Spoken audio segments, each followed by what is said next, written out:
Yeah, your boy Corey, man. Your boy Corey is crazy, man. Your boy Corey. I mean, it is what it is at this point. Um, so I guess, man. What we doing with this dude, B? What are we doing, man? It's real talented brothers out here, man. What are you doing? It's real, not me, but it's real talented brothers out here. You might as well put everybody on if you're gonna put this bitch on. It's some people that know how to do backflips and real talent and stuff like that. This is ridiculous. It is what it is at this point, right?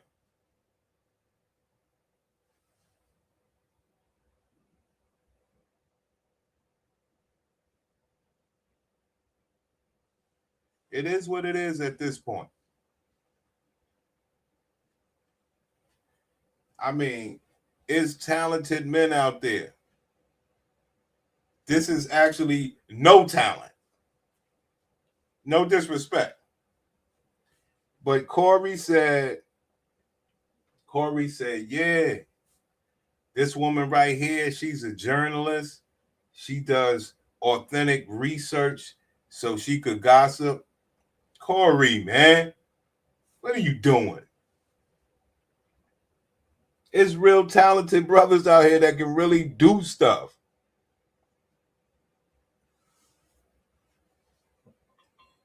Oh, I heard you, Corey. Unbelievable, bro. Unbelievable. Your line on social media so they can see you because you have the most authentic show out there. You learn. He said this bitch got the most authentic show out there. This nigga's crazy. Straight from Chicago, by the way, when she told me that on the phone. Keisha, can you let everybody know who you are and your line on social media so they can see you? Because you have the most authentic show out there. You learn as you go, and you be saying, y'all, I got to learn how to work this right, but I'm going to get it. I love that about you. Keisha, what's up? Thank you. I appreciate it. So you said Twitter, Corey. I'm not really on Twitter. I'm sorry. YouTube. That's right. YouTube. So my it's like, okay, it is what it is. Like I say, most of the time I just have to go find the old school music and listen. But we are in a time where bad information runs rampant. Right. It's bad information and all clickbait out there. And I don't know if we can keep living like this in a world where bad information is the majority of what is on the YouTube, are really held accountable for. Right. And you know what? Honestly, before I got on YouTube, I would watch some channels. This is crazy. It's talented niggas out there. This nigga Corey brought this bitch up here and said this bitch is talented. I'll be damned. What are we doing? Asshole. Something that I did not expect. You can see you. The cat say, "Can you take a point?" Be back in the house, coming in there acting like they are. This is what Tim's journalistic type of. Listen to this shit. You got a gang of little mini.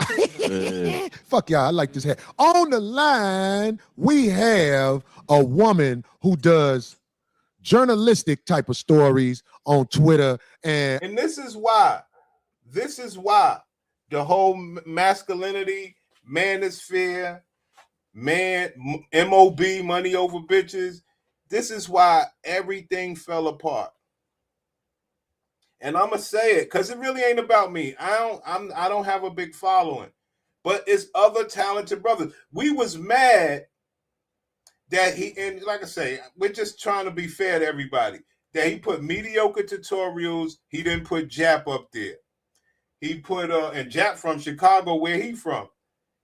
And like I said, I don't know how Jap would act when he would be up there, but Corey would understand. You have allies in the real fight. These bitches are breaking you down, pimp. But you know how it is. It's more non-allies that you can, I guess, grow your money with than allies. You only got a chosen few. So I guess I can understand that. But still, you're trying to bring this woman up like she has talent. There's many talented niggas out there. Niggas could like draw and do backflips and have podcasts. Niggas got all kind of talent. This bitch has no talent. But if, you know, I guess, I don't know. I'm just saying. Corey was supposed to be, I guess, talking down the bitches or whatever. Right? Right? We are still here for that. Yeah, it's not many of us. We still here for all that.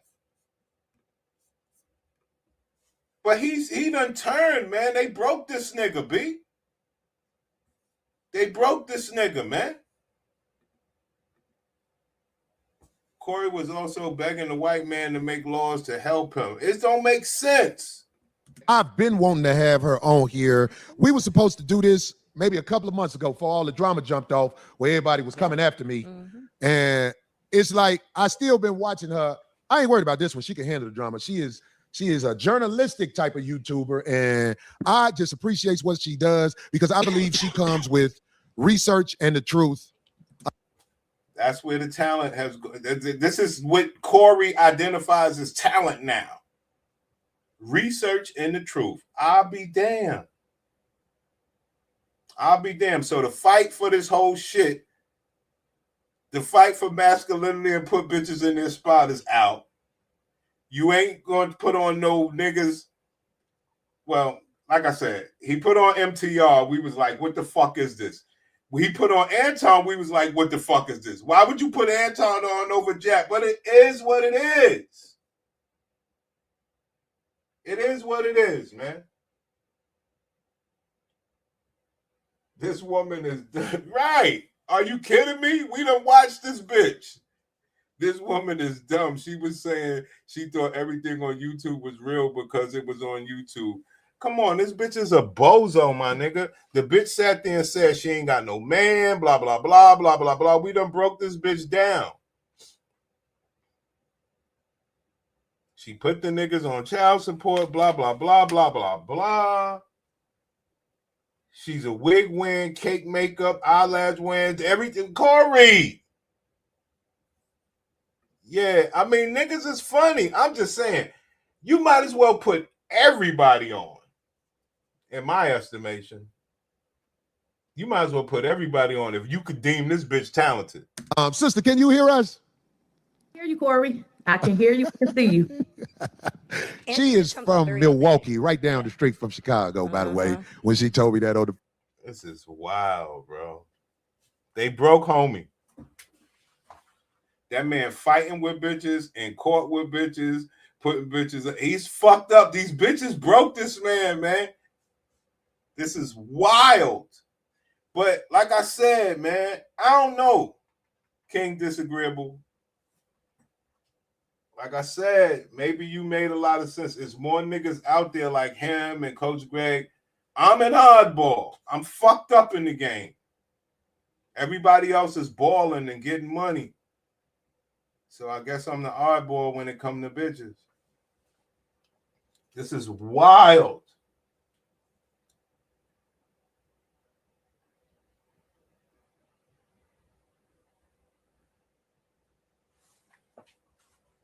I had my niggas, you know how I do, my nigga. If I was, had following, you niggas would be there. What you want to do? I don't go, yo, bro. As long as we wasn't ending the platform, we would be lit. But this, I don't know, man. Like I said, it is what it is, man. Keisha, can you let everybody know who? All the motherfuckers report false shit. I mean, I appreciate you for reaching out to me, for having me on your show. I appreciate that. No, Keisha, let me tell you something. I'm telling you, I don't be on YouTube all day long. But we are a type of legislation where people are really held accountable for what they say about people, because a lot of times they don't even know what they're talking about. Right. And you know what? Honestly, before I got on YouTube, I would watch some channels, and before I educated myself on, sometimes people just be making up stuff. This is wild. So let me get this straight. Because this bitch got more subscribers than me, she the shit. I don't know. Her intro is hot though. Better than mine. That's crazy. I don't know. I really thought that the stuff that I was watching on YouTube was true. So I believe a lot of people watch stuff and think that it's true. It took me to actually become a YouTuber, and I'd be like, no, they making it up. But prior to, I would see stuff and I would be like, well, it has to be true. It's on YouTube. Right. Tasha K is actually litty. I don't know, man. Because at the end of the day, as many interviews or whatever Tasha K do, she'll expose you, and if you want to come over there like Kevin Samuels, she'll put you on. If you making it happen and you want, she'll put you on. It don't matter, but she'll also expose you. You see, but she will put you on. But you got to be doing your thing, I guess. I mean, she ain't gonna interview mediocre tutorials. You know, it's wild.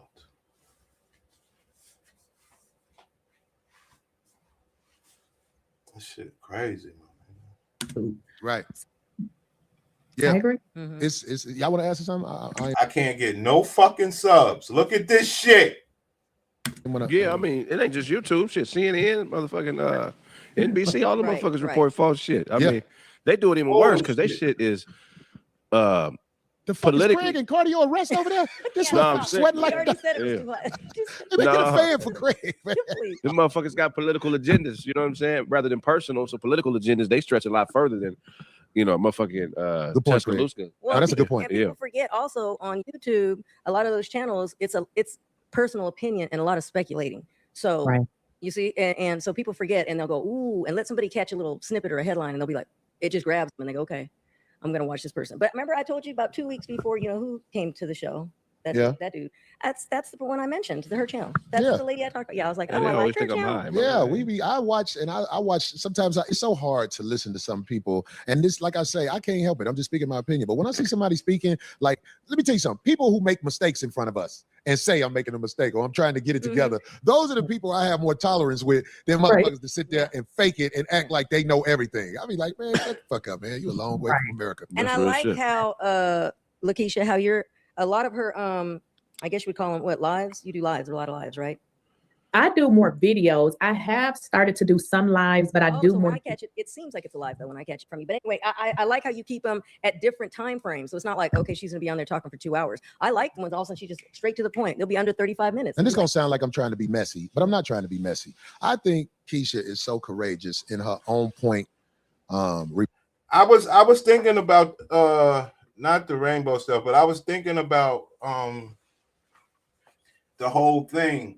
So Corey, in my opinion, Corey is trying to grift off this black YouTube section, not realizing we watch you already anyway. You're not gaining any new fans. So because that's what I'm thinking. He's trying to say, well, this is the black YouTube section. Let me fuck with them.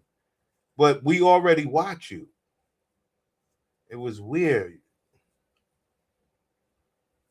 Because he comes to and get all these people from our section. Why? He trying to reach this audience over here. We already watch you. I don't know. That's all I could come up with. But to interview this bitch, I'm trying to figure out why. Is this about talent?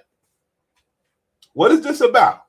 Reporting Monkey K, because it seems like a lot of people be scared. She do. I believe she do cover Tasha K. I don't know.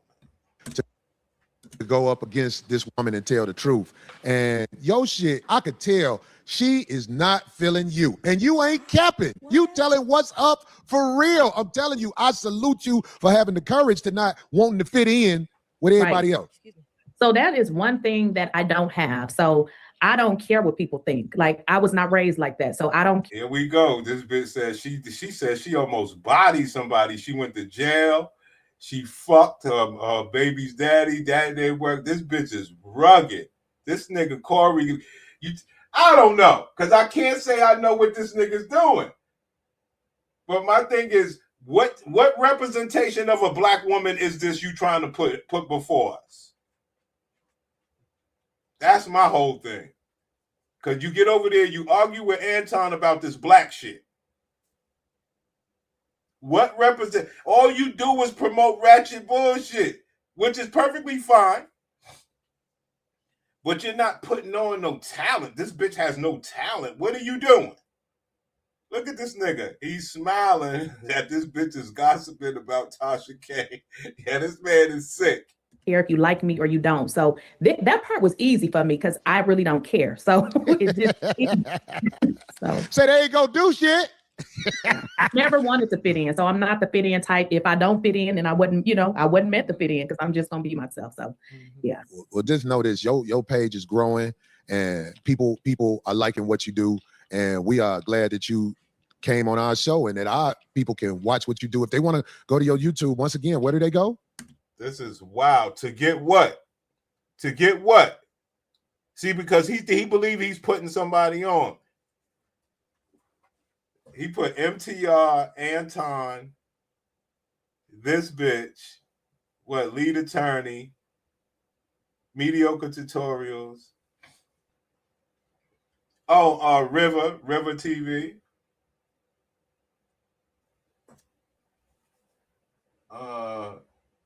Did he have Crimson Cure? Maybe. Who the fuck knows? Who the fuck knows with this dude?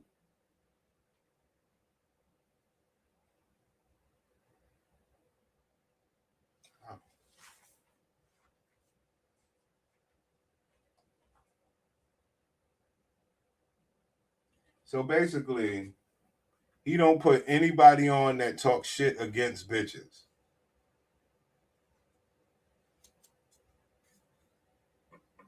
Basically. He's like Coach Greg and them to me. Keisha.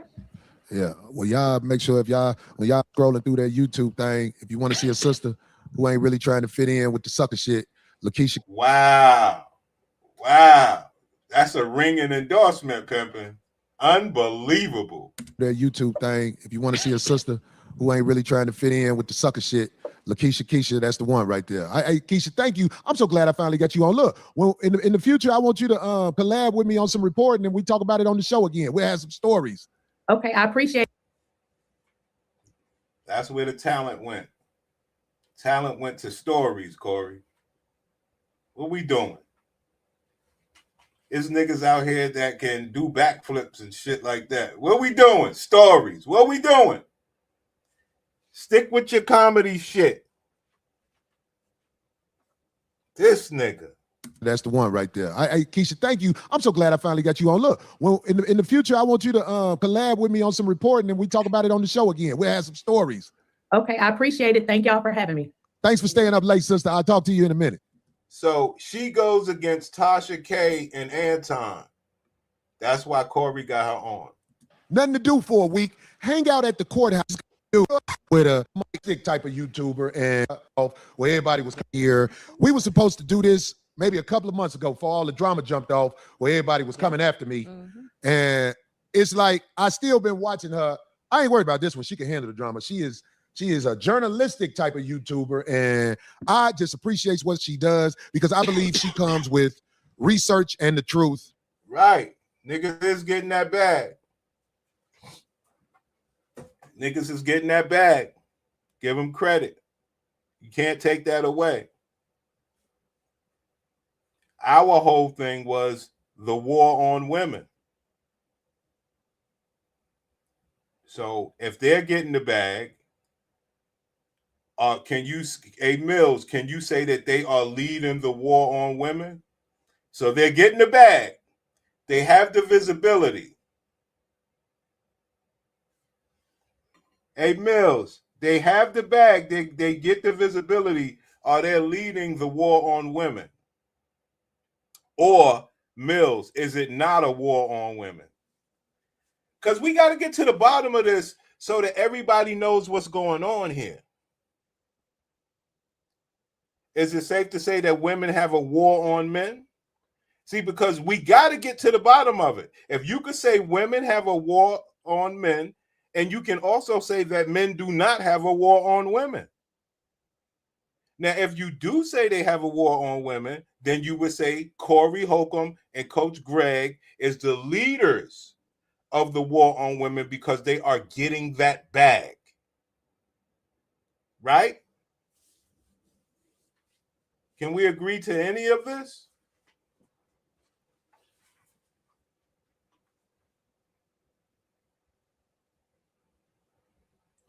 I mean, I could say, hey, so the war is at the bag.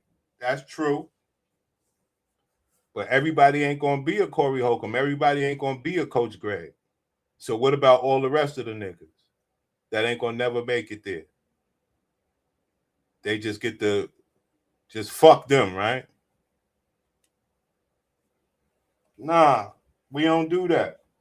Those are grown men. All that man going to do is work at CVS for the rest of his life.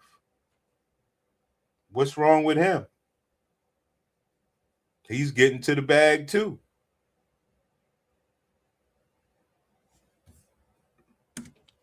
Sister, can you hear us? Hear you, Corey. I can hear you. I can see you. She is from Milwaukee, right down the street from Chicago, by the way, when she told me that on the phone. Keisha, Nigga, Minister Jap is in Chicago. Minister Jap is in Chicago. So it is what it is. You let everybody know who you are and your line on social media so they can see you, because you have the most authentic show out there. You learn as you go, and you be saying, y'all, I got to learn how to work this right, but I'm going to get it. I love that about you. Keisha, what's up? Thank you. I appreciate it. So you said Twitter, Corey. I'm not really on Twitter. I'm sorry. YouTube. That's right. YouTube. So my channel is Lakeisha. Fuck it. This is my bitch. I told y'all before. Hey, King Disagreeable, you know I told you before. This is my bitch. Fuck it. This is my bitch. You know? She getting money. She getting better wigs. Whatever. This is my bitch. Keisha. I do have TikTok and Twitch. Facebook and Instagram is still Keisha, but my main source of social media is YouTube. And I actually started YouTube. It's going to be 3 years ago, but I started just doing something, having fun. And I really didn't know that it was going to become anything. This is a damn shame. Actually, next month. Yeah. Nice. I say that because I can tell, like, you ain't just one of these people out here running your mouth. I can tell you are not one of these people out here just running your mouth. Well, what the fuck would you call her doing? This is wild. Nice. I say that because I can tell, like, you ain't just one of these people out here running your mouth. That's what we all do. Nice. I say that because I can tell, like, you ain't just one of these people out here running your mouth. You have wisdom, sister, and it is so appreciated and necessary. You have wisdom, sister. Yo, anybody in the chat? Wisdom. That's a powerful word. I don't know. I don't want to downgrade the bitches. Have you ever met a bitch with wisdom? Have you ever met a bitch with wisdom? I guess. I mean, I know bitches are smart.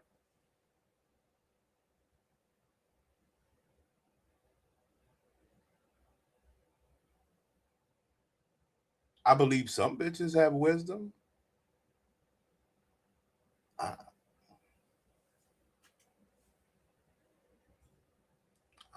Can anybody say they met somebody who gave them some wisdom?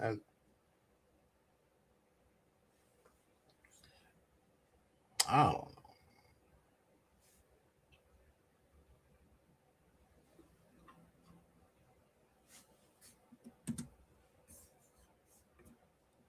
Have wisdom, sister, and it is so appreciated and necessary on the internet with the people who have no wisdom. And I ain't trying to talk about nobody in particular, but if you on YouTube, you see these stories and you be like, what the fuck is this? Right. I appreciate the way you put effort into what you do.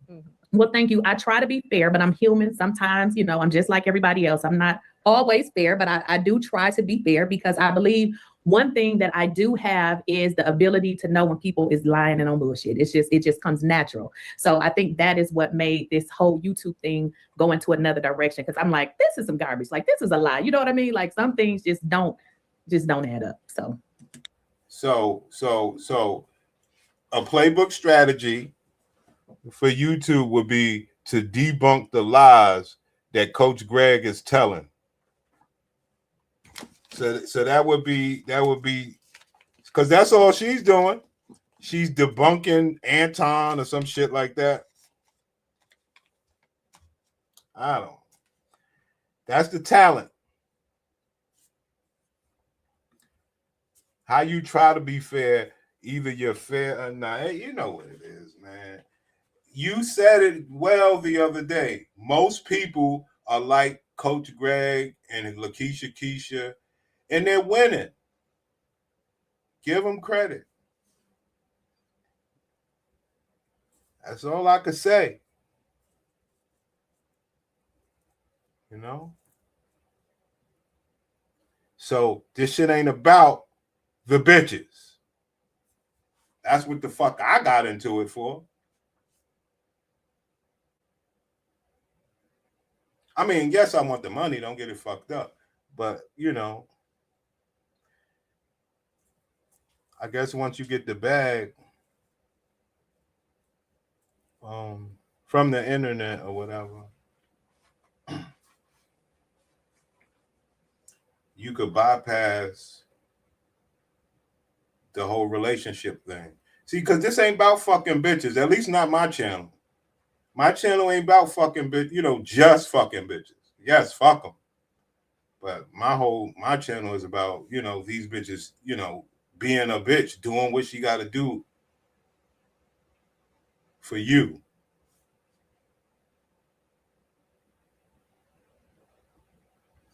And how the fight is against doing that shit for you. They'll fuck you, but the fight is against doing all that other shit that you want, that you need.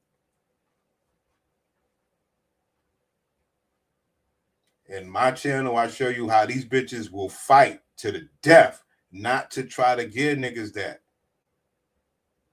even though they fucking them. So it's a weird fight.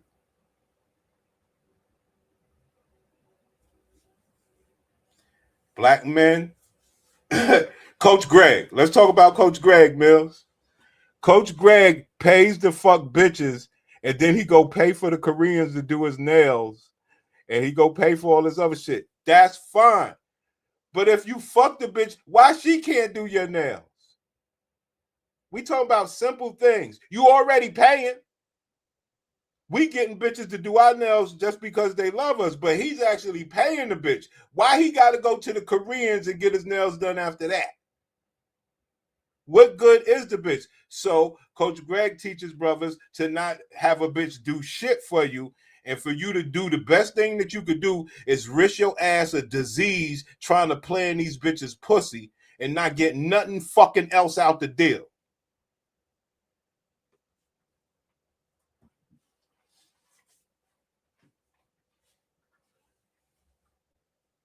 Yo, he getting to that bag though.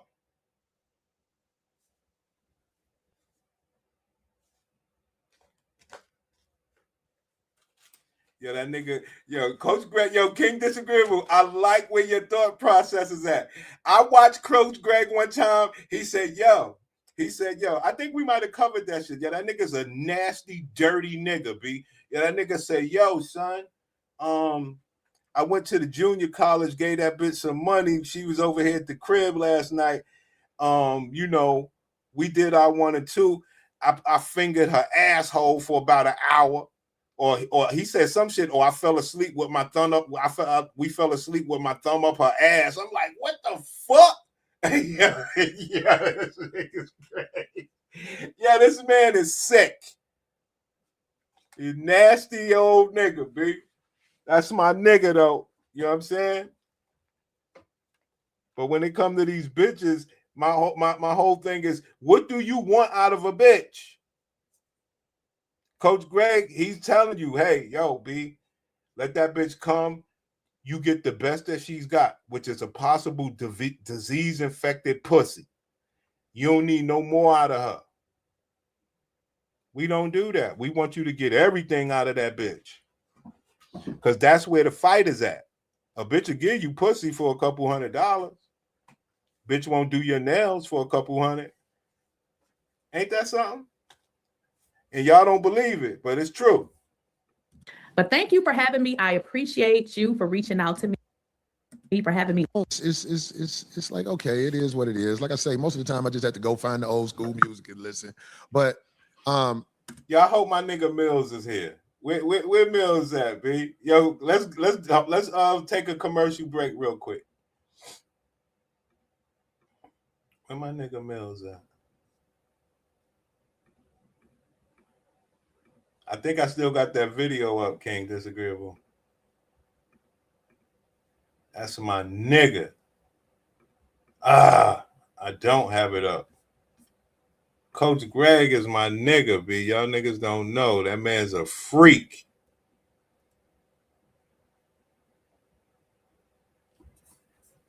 But I tell you what, Coach Greg has a major problem.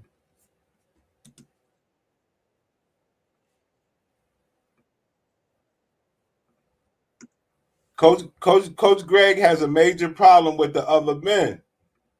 He don't like niggas. He don't play that shit. Oh, I see what I did. Hold on. That nigga don't play. So for real quick, for everybody that's watching, that nigga don't be playing. 15 really, and then by the new, and it was just a new mindset being reintroduced into that marketplace. So I think I got divorced around 2013. That was when we separated. So that's Tinder, Bumble, Instagram. I'm introduced to the marketplace with that, and I'm learning. And so when Coach Greg got divorced, the first thing he did is he went to Tinder and Bumble, and he got introduced to the marketplace. That's where I got my so-called red pill, if you will. It wasn't the divorce. It wasn't the breakup. It was the reintroduced into the dating marketplace. So when you got reintroduced to the dating market, you went to Tinder, Bumble, and other shit. That's bullshit. And it's like, oh, okay, all right, this is brand new. So, understanding that, going through that, taking my lumps, and then also going through custody battles and court stuff, going homeless. So did you talk to any bitches in your day-to-day life? Bankrupt, going through the divorce process. It taught me a lot about the risks men take by getting married and the real risks of divorce. And it's like, this is a thing that's going to set me back for 10 years. Fortunately, I was able to outwork it and get past it. But a lot of men never financially recover. So that's.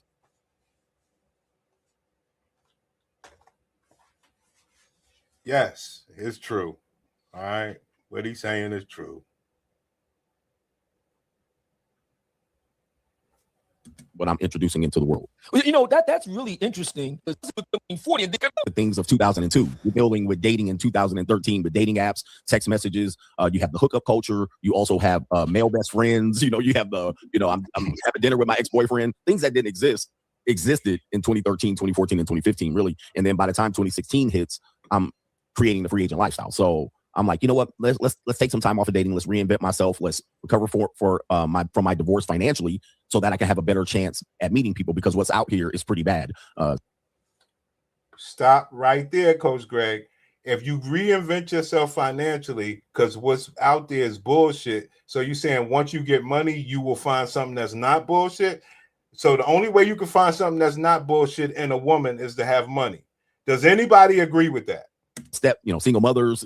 It was a disaster. So I had my fun though. That's a lot of people don't know about that part. I did have my fun. All right. So it wasn't all bad. But when it came getting into relationships, I noticed that divorced men often try to re-enter marriage too quickly, because they were used to marriage. They were used to being under someone, and then they're entering into a marketplace where that doesn't exist, or it's a little bit difficult. So they try to save face from their first divorce, and they re-enter marriage again. And then it's a disaster, because it's a different marriage. It's a different system. And they tell you statistically, second marriages and third marriages have a far worse. So, and it's mostly because it's not because of the women per se. It's mostly because men try to save face after the first divorce. Anybody agree with that? And niggas will be like, yeah, I agree. Well, are you open to the idea that maybe men could have had a stronger mindset? Maybe men could have said, nah, it's going this way or the highway. After all, you are a man. But it is what it is, man.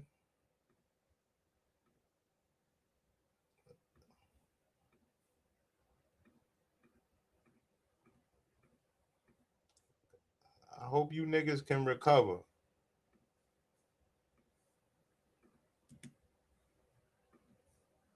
All clickbait out there. And I don't know if we can keep living like this in a world where bad information is the majority of what is on the YouTube. And I'm saying, like, I think they need to come up with some type of legislation where people are really held accountable for what they say about people, because a lot of times they don't even know what they're talking about. Right. And you know what? Honestly, before I got on YouTube, I would watch some channels. And before I educated myself on, sometimes people just be making up stuff. I really thought that the stuff that I was watching on YouTube was true. So that, you know.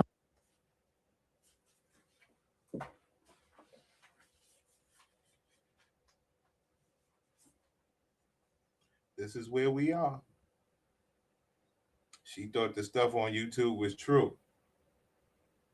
So what did she do?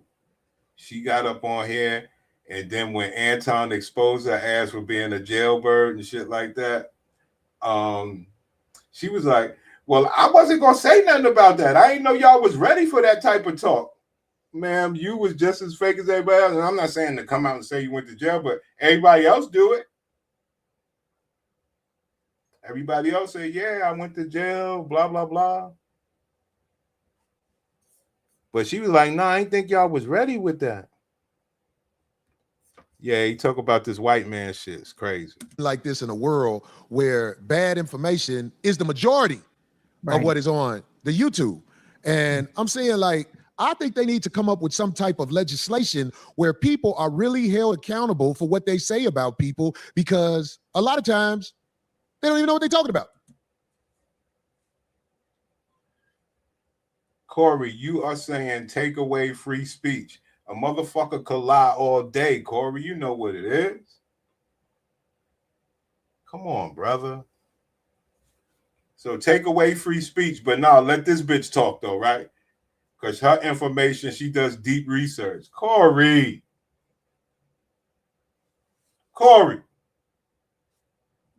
For what they say about people, because a lot of times they don't even know what they're talking about. Right. And you know what? Honestly, before I got on YouTube, I would watch some channels.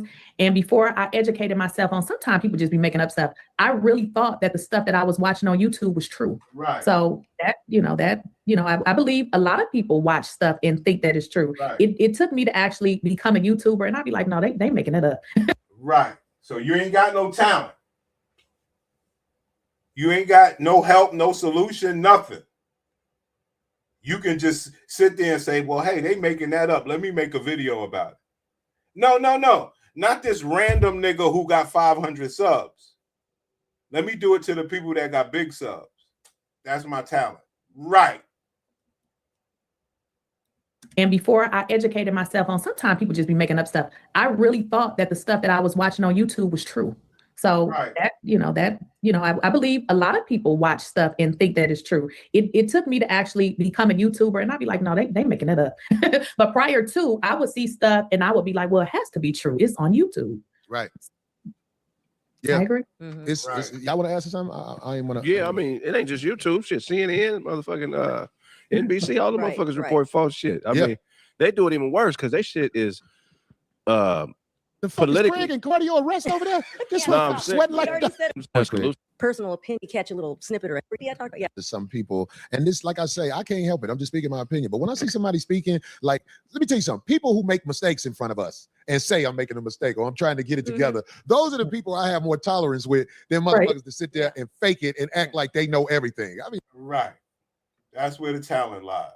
Her talent, this shit is wild. Her talent is busting out known YouTubers and lives, not some small YouTuber.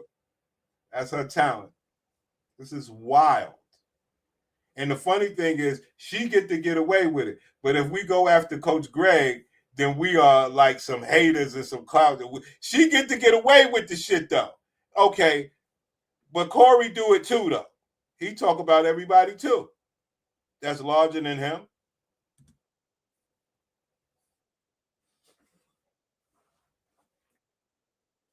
If I can find that Instagram, that is the other side of it. That's the other side of it, where that control element also turns into her being a victim. If it doesn't work out, he batters and bruises her. He spends her money, ruins her credit, crashes her car. That's an example of it. This is the well channel here. Let me see here. Passato, cioè è difficilissimo ragazzi essere una madre sola, è difficilissimo. I picked the wrong video. Okay, so this is an example. Her complaining about a single mother. There's a mixed kid, and then well. I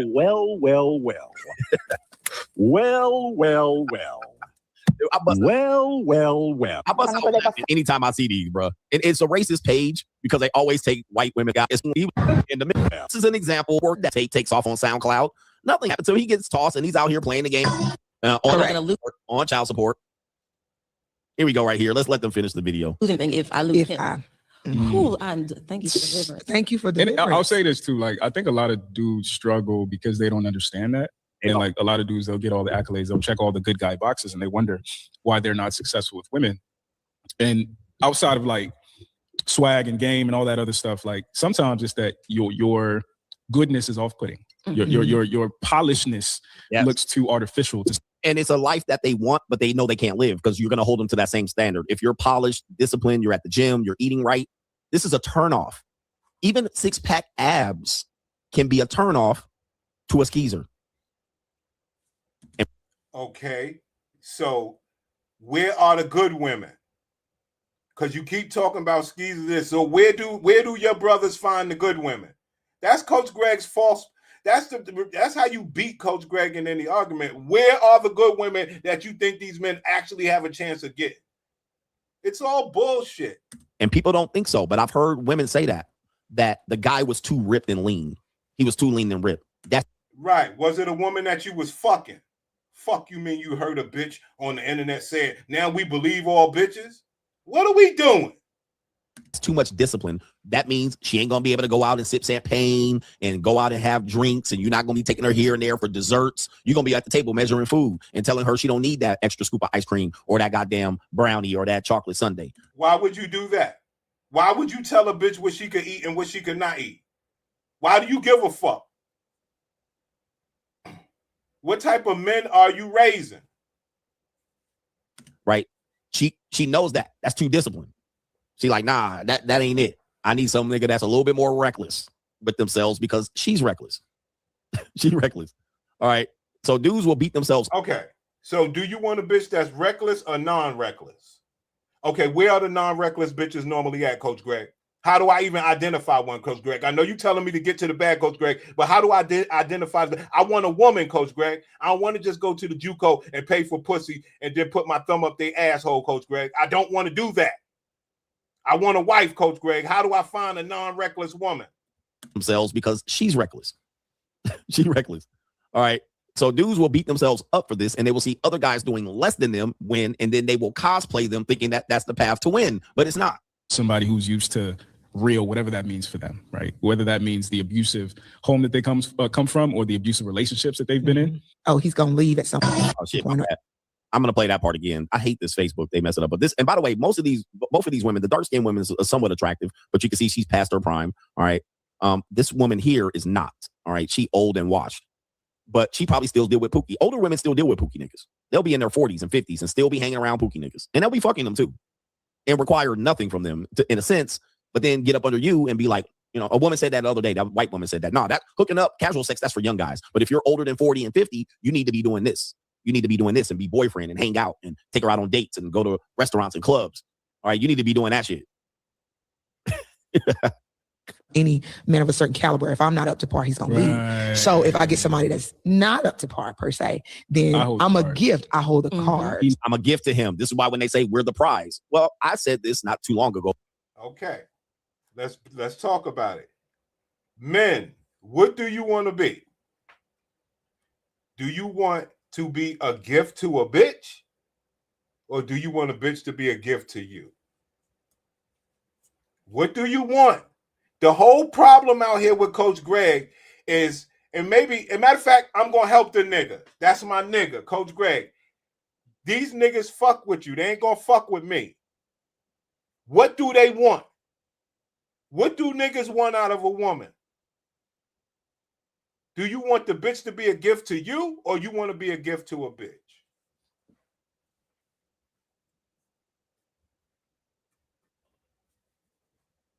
See, because Coach Greg don't promote that. Coach Greg promote, yo, pay this bitch the fucker and leave.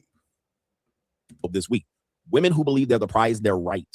Because most of the dudes they're dealing with are low-class niggas. Now, as soon as they deal with a high-ticket nigga, a high-ticket man, most of them will deal with him for a little time until that guy exercises some sort of discipline or control over her, and she'll skedaddle. Meaning, there you go. There you go. These are all Coach Greg niggas. You fuck a bitch and you start trying to discipline a bitch.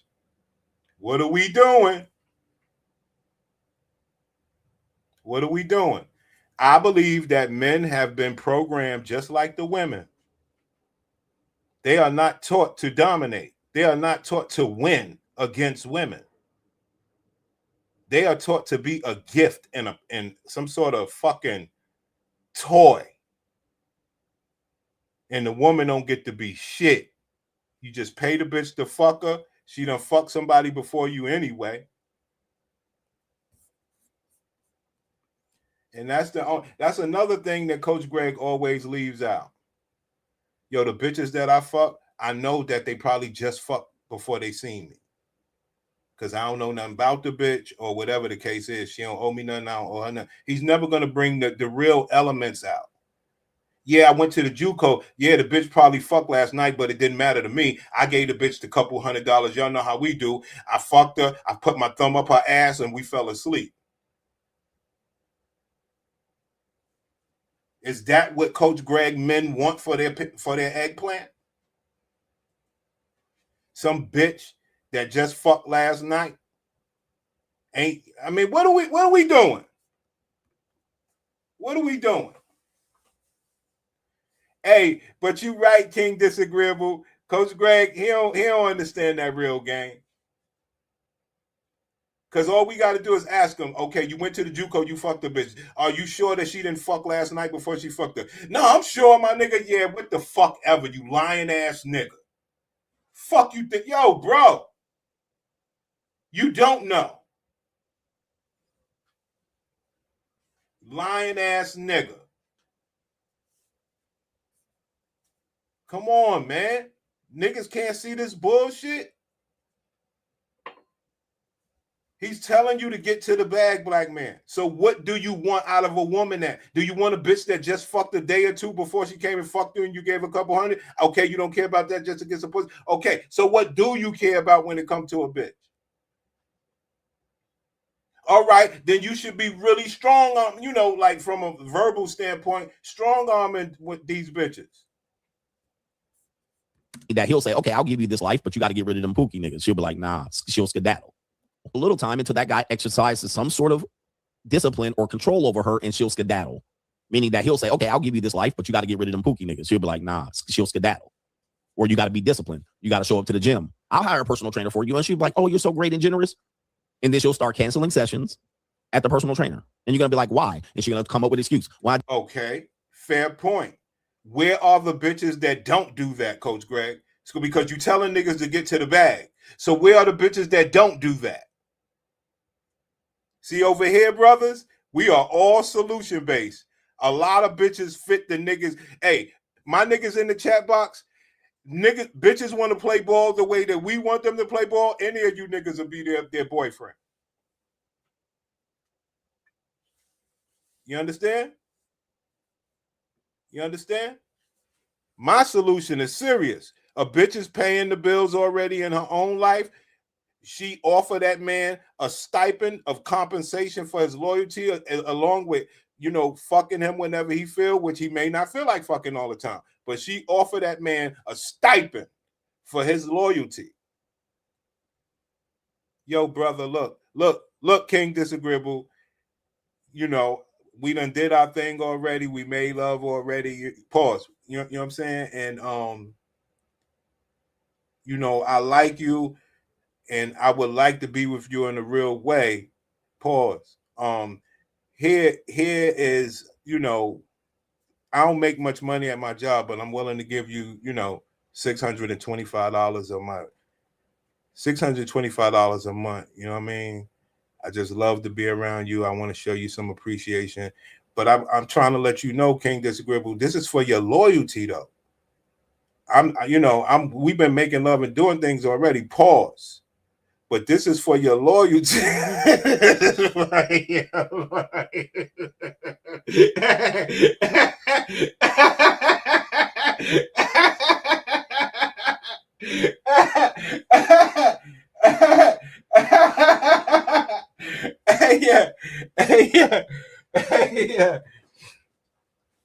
You offer that man $625 after y'all made love already. My fault. You offer that man $625 a month after y'all made love already. You realize that he don't mind being around you. And you say, look, this is for your loyalty, pimp. And he's going to really consider that. You know? Like, you are not somebody that's going to be easily discarded. That man will be like, you know what? But Coach Greg, he has no solution for niggas. He might as well be saying the same thing that I'm saying. Have a bitch offer you compensation for loyalty. We know that ain't happening, right? But I tell you what, that's the best solution. I can tell you that. That's something that men have never been offered in mass. So that means that we are just as programmed as them. We believe that, oh, I got to discipline the bitch. This came up and I had to do this and I had to wait for that. My mama was sick. And then you're going to be like, okay, you got to go. You'll drop her. So a lot of guys will say they dated rich guys. No, they got dropped by that rich guy because they could not deal with them in the discipline and the control. She didn't have the power. The power dynamic was off. The power dynamic is on with Pookie's. She needs him. There's safety and stability. Even though he ain't got his life right, there's safety and stability with a nigga down bad. And of course, I said this on Threads, and I'll end it with this. The Black community's problems can be summed up with this. Poor mate selection is responsible for the Black community's problem. Not just the Black community, but the Latino community, poor white communities, no matter what. Okay, Coach Greg, you said you was divorced on the other channel. So what do you rate your mate selection? Are you excluded from this, being that you got divorced, or because you're getting the bag? What part of this excludes you? Well, my baby was 21 when we got divorced. Oh, God. Yeah, these niggas will say anything, man. You know? You know? It's wild. I didn't know Coach Greg was like this. I didn't know all he did was talk bad about niggas and also tell black men to get the bag, but he don't know where to find the good bitches. Nah, we don't do that. Over here, every bitch is good if she's willing to play by my rules and my homies' rules. And it's a simple rule. Give that man a monthly stipend. That man will be like, now, this is serious. He got a job already. He don't need the money. The fact that you're offering it is outright ridiculous. But anyway, I just wanted to do a little hour on that. But, hey, King Disagreeable, I like it, though. This nigga's a clown. If you can sum up why people struggle, it's poor mate selection. The rap career don't take off. They can't get over that hump. They can't, they still. And I wanted to cosplay a Pookie. People talk me out of it. They're like, you ain't about that life. Joe, well, the streets will call. These guys will still be around. She'll still fight to be around that type of guy. She'll fight. She'll choose him over you, and you're married to her. She'll choose to hang out with him at house parties, but still come over to you and then cuddle up with you and spend all that time love bombing you. So there's a lot that goes into this Pookie-philia, which then makes it seem for men that aren't Pookie to either become Pookie to win, or what you'll do is you'll hate the Pookie. Okay, so there's there's something that happens there. So we're Pookie and Ray Ray, this type of thing where you make him the win. All right, so a lot of guys are like, I know a lot of broke guys that get a lot of pussy. That's framing himself to say, well, why work as hard if these women are going to sleep with this broke guy? Or they'll say things like, if you take a woman out on a date, she's going to take the leftovers to Pookie. That's a way to frame Pookie as the winner, ultimately. Well, you did all of this extra shit that you didn't have to do. Meanwhile, after the date, she getting banged out by Pookie over your leftovers. So that frames the Pookie as the winner. Where I'm like, that's fucked up. That's something that you didn't have to do, certainly. But he's not the winner in that case. He just had the least to invest in her. But his life, on the other hand, doesn't turn out ultimately to be a win. All right. That's where the argument is, right there. So his beef is against being more successful than me, hypothetically speaking. Well, in fact, factual life. His beef is being more successful than me. Well, once you become successful, where are the bitches that them niggas could go find and where that success will breed a good relationship? So there's a lot of things that you have to look out for in this one, but we're going to talk about Pookiephilia, the Pookie pair. Over here, it breeds a good relationship no matter how much money the man makes. If a bitch goes by the rules that we have set up, and it ain't even a hard thing to accomplish. When I don't, yes, it is, because that's what they fight over. What I'm saying is it ain't difficult for that woman to actually do it, but most importantly, it ain't difficult for the man to ask for it. I think that's another problem that men put in front of women. So they put respect in front of women as a major problem because bitches ain't got no respect and men demand it. And then the fact that you won't say to the bitch, look, I mean, I know niggas ain't gonna do it. Never mind, man. Paradox. First, we're gonna show you a Pookie. All right, we're gonna show you a Pookie right here. Let's see where we got SRT niggas. All right, and there's some music that I wanted to play, but I can't play it. How God, he had a girl to elevate, and how you can capitalize on an opportunity to be a content creator. Join patreon.com/Coach Greg Adams to find the money mindset link. Let's get our blue chip mindset on. The window is still open. Don't run around here with a Monte Carlo on Dayton. They're gonna jack your ass.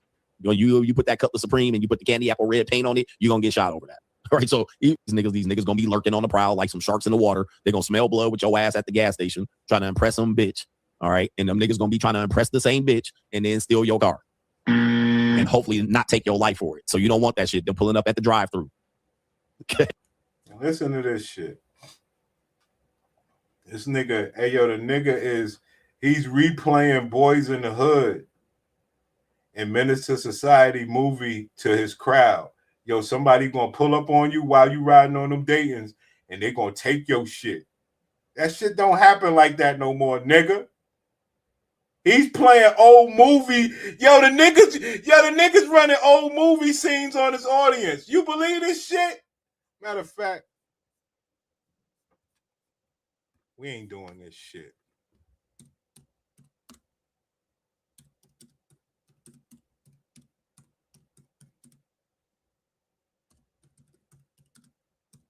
This nigga's a clown.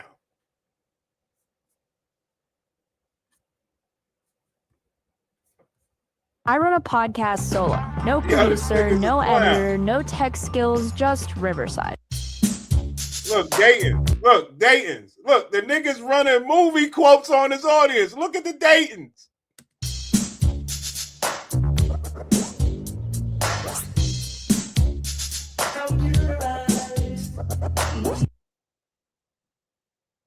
Look at this. This nigga is something else, B. Hey, yo, this nigga's crazy. Yeah, this nigga's crazy, man.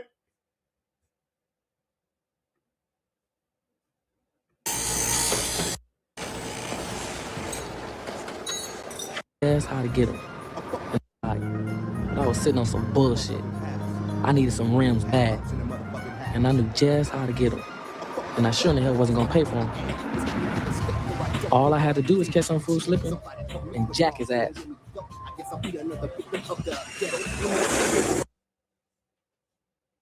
Look, this is what Coach Greg telling his audience. This nigga's sick. Hey, King Disagreeable.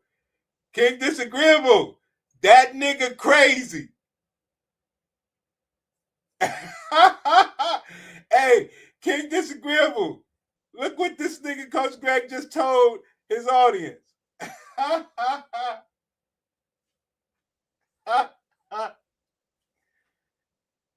Yo, your boy Coach Greg is fucking, niggas is fucking, he's a fucked up dude, B. That nigga's a fucked up dude. Is gonna be lurking on the prowl like some sharks in the water. They're gonna smell blood with your ass at the gas station, trying to impress some bitch. All right. And them niggas gonna be trying to impress the same bitch and then steal your car. And hopefully not take your life for it. So you don't want that shit. Them pulling up at the drive-thru. Okay. Straight jacket. You don't need that. Go to college. Then come out and get you an M3. All right. So anyway, the Pookie Philia. We have these two ladies here. Oh, by the way, I wanted to talk about this right here. Anybody remember Juice, the movie Juice with Tupac Shakur? Right. This nigga is crazy. So I see what, so he's using movie. Okay, I see what's happening. So he's doing the movie thing. Okay. Omar Epps, all right, relationship, possibly a marriage, but most of Juice, the movie Juice with Tupac Shakur, Omar Epps, all right, the movie Juice. There was a scene in here that most people don't realize that this is a grown woman in her 20s that was in a relationship, possibly a marriage, but she was with Q, who was a Pookie, all right? He definitely was not a bad guy. He was just in the streets, and this was in the movie. Pookie. Q was a high school boy, and Cindy from McVogue was playing a character, I believe, named Yolanda. She was a grown-ass woman who was married. Her husband or boyfriend or something like that came to the crib, and he told Q that he probably can't even pee straight, right? Type shit, that he was so young. But guess what? Over an ounce of weed, he was banging this woman who had a square boyfriend. Okay, you see what I'm saying? Like, this is the example of where dudes will be like, well, he winning. Well, he ended up dying at the end of the, well, spoiler alert, he ended up getting shot in his fucking chest. All right, but that's neither here nor there, if I'm not mistaken. Did he? Yeah. Did he get shot? I can't remember if he got shot. But, and yeah, she was a nurse. Yeah, so there's a lot to go up in there. There you go, King Disagreeable. That's your boy. That's your boy. Him and Corey. These niggas are sick, bro. I don't know what happened to niggas, man. Lakeisha, how you're a lot of her I guess you would call them what, lives? You do lives, a lot of lives, right? I do more videos. I have started to do so courageous in her own point, messy, but I'm not trying to be messy. I think Keisha is so courageous in her own point reporting of Monkey K. Because it seems like a lot of people be scared to go up against this woman and tell the truth. And yo shit, I could tell she is not feeling you. And you ain't capping. You telling what's up for real. I'm telling you, I salute you for having the courage to not wanting to fit in with everybody else. Corey salutes her for having the courage to go against Tasha K. So that is one thing that I don't have. So I don't care what people think. Like, I was not raised like that. So I don't care if you like me or you don't. So that part was easy for me because I really don't care. So it's just so they ain't gonna do shit. I never wanted to fit in. So I'm not the fit in type. If I don't fit in, and I wasn't meant to fit in because I'm just gonna be myself. So yeah. Well, just know this, your page is growing and people are liking what you do. And we are glad that you came on our show and that our people can watch what you do. If they want to go to your YouTube, once again, where do they go? Lakeisha. Yeah. Well, y'all make sure when y'all scrolling through that YouTube thing, if you want to see a sister who ain't really trying to fit in with the sucker shit, Lakeisha, that's the. There you go, guys. Homie. What is her content based on? Based on going after larger people. And I mean, Corey's a comedian, but he talk about, people that have a name, but that's his crowd. I don't know, man, but that's what he believe is hot. Talking, I like this. On the line, we have a woman who does journalistic type of stories. She does journalistic type of stories on Anton and Tasha K. Have a woman who does journalistic type of stories on Twitter, and I've been wanting to have her on here. We were supposed to do this maybe a couple of months ago before all the drama jumped off where everybody was coming after me. And it's like I still been watching her. I ain't worried about this one. She can handle the drama. She is She is a journalistic type of YouTuber, and I just appreciate what she does because I believe she comes with research and the truth. Sister, can you hear us? Hear you, Corey. I can hear you. I can see you. She is from Milwaukee, right down the street from Chicago, by the way. Right. Minister Jap is from Chicago. But this bitch got more talent than Jap.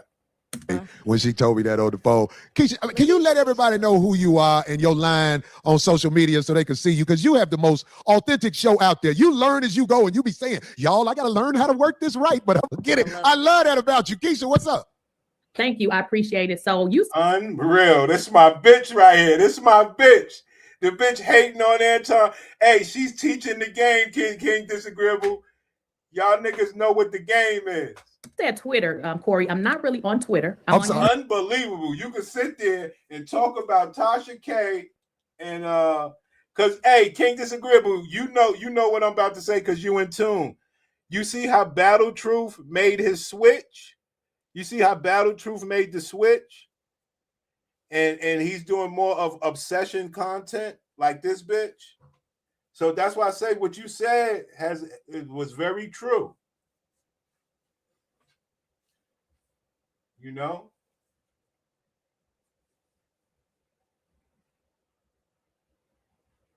Obsession content. The nigga Battle Truth went left. You know?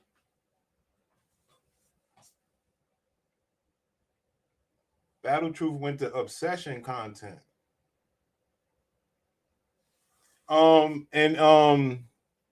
The other guy, Taz, he's doing obsession content on Anton too.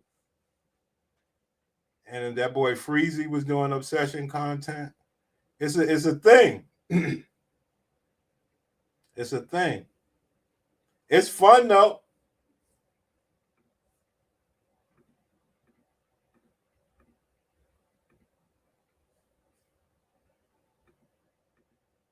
Hold on.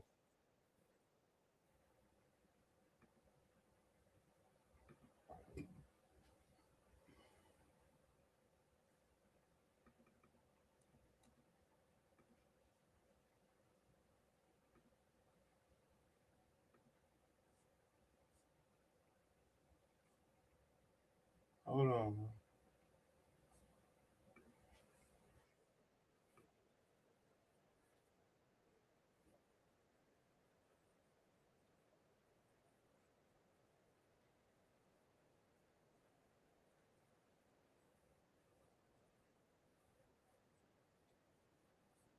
If you watch me and you're married, you're never going to hear me say, man, get out of it. Now, if you tell me your marriage is bad, all right, and you're dealing with some issues, I'll tell you how to work around that and maybe tell you to DTB, dump that bitch. But I don't know if I can started off already. DTB. I got DTB or I'm like DTB or so I'll tell you at some particular point, cut your losses. So I'm not anti-marriage. Even a person that is pro-marriage, he sometimes believes that I'm anti-marriage and he'll attack me on that point. And I'm saying, well, listen, I won't get married, all right? But the men who are married, these are some things that you can look out for so that if the time comes, you can be proactive and make a step. But I always say, look, if you have kids, take care of your commitment. You have a family, take care of your commitment. This is how you can strengthen it. So a lot of people miss all of that. They kind of see what they want to see and they kind of interpret the message the way they want to interpret it. But no, that's not what you're saying. I mean, so basically you're not, I'm not telling you what to promote, but you are not promoting men and women to be together.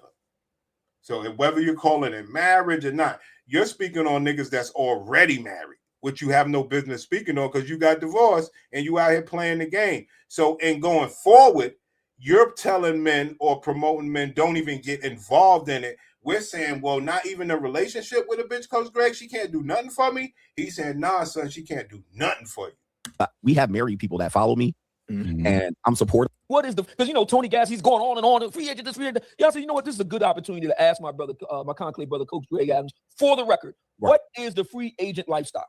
Okay, so obviously you heard of the term free agent. A lot of people think agent and they secret agent, James Bond. No, I'm James Bond. I fix his binds. I'm James Bond, but I'm not James Bond. But free agent came from the sports term, free agent. And what it is basically a single person staying on the marketplace long enough, not panicking, not settling to take the best offer. Sometimes you won't get the best offer. Sometimes you will. Or sometimes what you'll do is you'll take yourself off the marketplace. You'll give your time to fix yourself up. Then you'll look at the options out here and decide if you want to go back into the marketplace from a better position of leverage. Sometimes you get a better. There you go.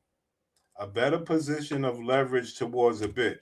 Now, with that being said, that's fine. Where do you find the bitches? Deal. Sometimes you don't. But what we don't want men to do is settle. So we give you a guideline. This is what you would do in the process of setting yourself up. Today, I had a stream about men living through women. Men, every decision men make typically is a woman involved. We treat ourselves better when women are involved. We basically don't take ourselves out and treat ourselves well when there's no woman involved. What I'm trying to get men to do is treat themselves good. Listen to this shit. Listen to this shit. Hey, I knew I was right. I knew I was right. I told you he'll pay to fuck that bitch, then he'll go pay the Koreans to do his nails, then he'll go pay the Mexicans to give him a massage. So the bitch that he fucked does nothing for him. I don't promote that for my niggas. The bitch that you fuck should be doing shit for you. But he promotes a different sort of element. You see what I'm saying? But here's the key part. The key part is he's telling men to live like women. Take yourself out on a date. Watch this shit. He's telling men to live like women. Ourselves out and treat ourselves well when there's no woman involved. What I'm trying to get men to do is treat themselves good when there's no woman involved. And that's hard for men to accept because everything they do is for a woman. They go out to a nice restaurant when a woman's involved. When there's no woman involved, they eat in Taco Bell. And they'll settle for it. And I'm trying to get men to encourage them. It was kind of like before the passport bro movement became popular. I was telling men to get their passports and travel, not for women, but to make sure that they go out and. I was telling brothers to travel, not for women. Well, what the fuck else would they travel for? Popular. I was telling men to get their passports and travel, not for women, but to make sure that they go out and understand the world. So when they come back to the United States, they have a better understanding of the world. And how would that help them with the women here? Well, in my travels, it let me know that even though it doesn't matter to me, we demand some sort of service out of a woman once we make love to them, no matter what. You know, if we can't now, I'm not saying it always works. Okay, now when that don't work, you move on. So these are things that I was giving them. I gave them some guidelines. Get your passport. Yes, indeed. Go travel. Nigga Obsidian just got his passport. Ain't been nowhere.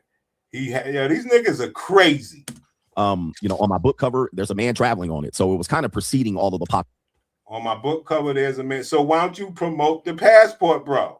The popularity of the passport bros and their message mirrors mine, but there's some things that are different from it because I wasn't going to go find a wife. See that bad message? See the man lie right before you? What passport bro is going to go find a wife? Matter of fact, not that. What percentage of passport bros are going to find a wife? So that's a lie. It's all good. Fine, but there's some things that are different from it because I wasn't going to go find a wife. All right. They were kind of going to find a wife. I was trying to get men to go do things in essence to improve their understanding of the world. So right. I've traveled, I've improved my understanding of the world. How does that help the men with the bitches over here when they come back? That when they come back to this, they won't make mistakes going forward. What the fuck does that mean? Hey, King Disagreeable, what does that mean? Hold, you just said a nothing burger. Understanding of the world, so that when so you're gonna travel and have understanding of the world, and for what conclusion? Come back to this, they won't make mistakes going forward. What the fuck does that mean? What does that mean? Mistakes at what? But they let the nigga say it. Fuck you mean? What mistakes? So you really ain't telling men shit. Wow. That's crazy. The passport, I'm a huge fan of that. I think brothers need to move around. I think, and we're going to talk a little bit about, Black America proper. I was just saying to my brother Jeff before we got started tonight, it's perplexing to me how Tony Gaskins has an issue with you because you're not known to be a Black-centric content creator. You're more of a generalized audience, but we'll get to that in a minute. I want to ask you this question, Coach Greg, and this occurred to me the other day. So, because I'm watching Tony Gaskins and I'm looking at you and you detailed some, and I remember being there, some other individuals in the past few years wanted to have a run at you. I said, okay, well, let's do it this way. Since we're using the multiverse of the Marvel Cinematic Universe, let's go into the multiverse. Let's say, for the sake of argument, that Coach Greg Adams is instead Coach Gail Adams. Okay? Black woman in her 50s. And we have a real world analog for this. I know you know who she is, April Mason. She's in her 50s. I remember her. Yep. Great looking lady. She instead of yo, my fault, man. I can't be doing analogies no more. This nigga done placed this man as a whole woman. That's crazy. The Silver Fox beard, she's got the Nancy Wilson deal happening there. Unbelievable. What the fuck? Silver hair. And she teaches the sisters how to bounce back from a divorce and bad divorce and rebuild herself. And she went through hard times and she rebuilt herself and she travels and she's living her best life. And you see her going through, Jamaica and Turks and Caicos and Aruba, and she's having fun with the guys and she's getting her, her body rubbed on and all the things. What I tell y'all? What did I tell y'all niggas, man? These niggas want to live like bitches. She's getting her body rubbed on. So Coach Greg goes and get his body rubbed on by somebody he's not fucking. Whatever, man. Whatever. Maybe I'm off. Now, would Tony Gaskins have an issue with Coach Gail Adams? Absolutely not. And I think that's the hypocritical part of it is because I saw only a couple of his videos. I noticed that he made 6, 7, or 8, and he's using me to get views, and he doesn't have anything else. We not doing that. We not doing that. Corey Holcomb is promoting a bitch that does that. We not doing that. We not doing that. Corey Holcomb is promoting a bitch that does that. I started it. Do you have a daughter who's an attorney? My daughter is graduating. She's going to go to law school, so she's graduating actually next month. Yeah. I say that because I can tell, like, you ain't. No. Corey, you supposed to be like, and what about the husband? Corey. Wow.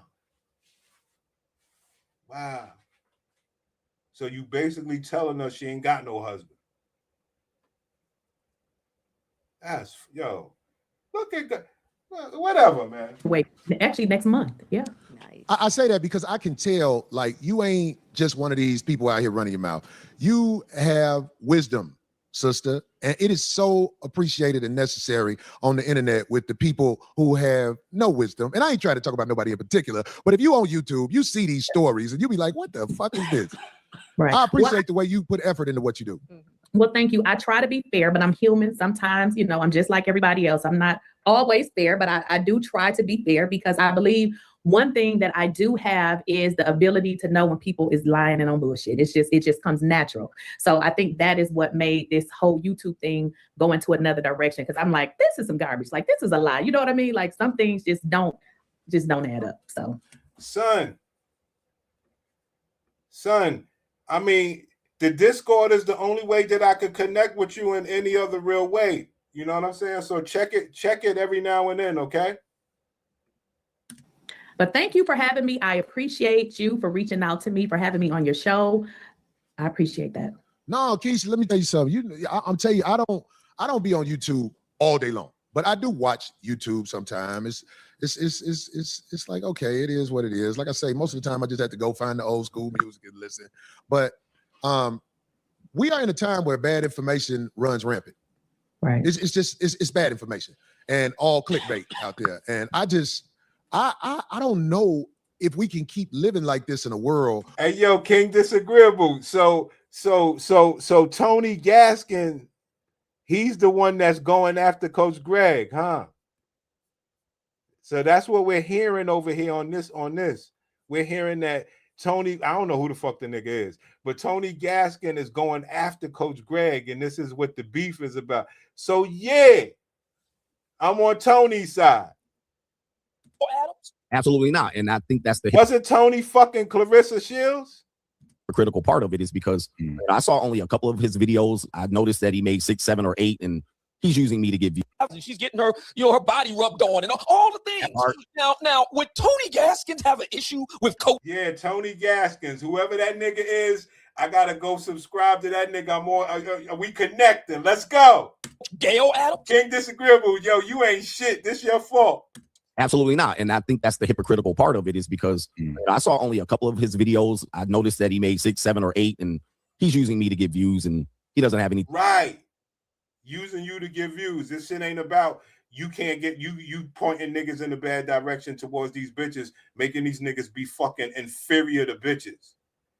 Prince, what you talking about? Talking about acts of service from a bitch. Lotion in your fucking ashy elbows. You can't even get a bitch to do that for you. And that's what Coach Greg promotes. He says, get the bag and go let a fucking Korean bitch lotion your fucking elbows. Because when you fuck a bitch, you ain't worth shit. Thing else to talk about. So that's pretty much what it is. But I noticed that when women are 40 and 50, they are celebrated for doing exactly what I'm telling men to do. They're celebrated. Right. I'm gonna let the video. Celebrated. I'm gonna get my tea. Screw this. Are 40 and 50, they are celebrated for doing exactly what I'm telling men to do. They're celebrated. If you had actually a month ago, I showed a video of a woman that said she travels and she has boyfriends in every single place she stops.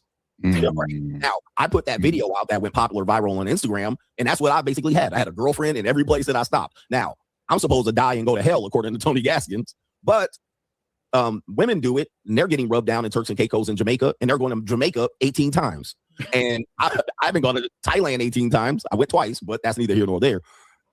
Why am I getting the criticism? Why is the onus always on the men to settle for what I call these ran-throughs after they've been to Turks and Caicos and getting wiped down and live what their lives are? I'm supposed to come in and save these women, and I just don't understand why I'm getting the blame for the degeneracy of the society. I'm not even playing that role, but as if it was a woman, there will be like, hey, you go, girl.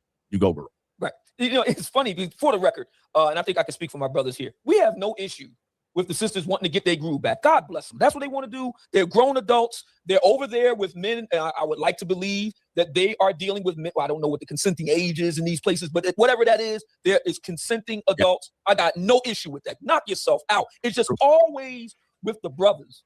And I've noticed a pattern here. It's not just you. It's other brothers too. I noticed this pattern of brothers from the United States. When brothers go abroad, and many of them like to socialize, now it's a problem. And that's the reason why I was thinking about that. These niggas is all late to the passport bro party. They late to the party.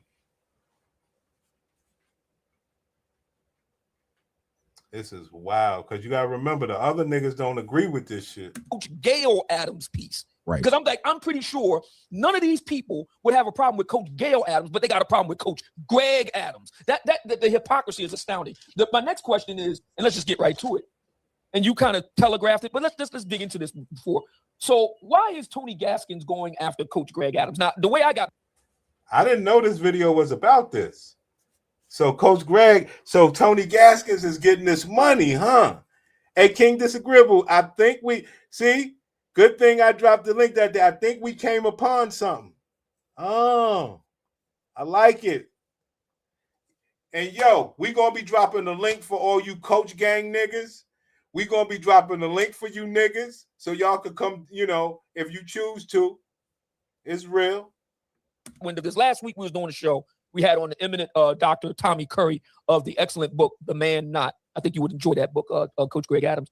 And it was brought to my attention over the broadcast. I believe it was Jeff brought it to my attention that you were being viciously attacked by Tony Gaskins. I was like, whoa. So I put a call out right then and there on the air. I said, listen, anybody got any information? Send it to me. I mean, I got slammed with emails and direct messages. So I took all night long to watch Tony Gaskins' video. Then I watched your response. Then there was another video he made. I watched that. Then he put out another.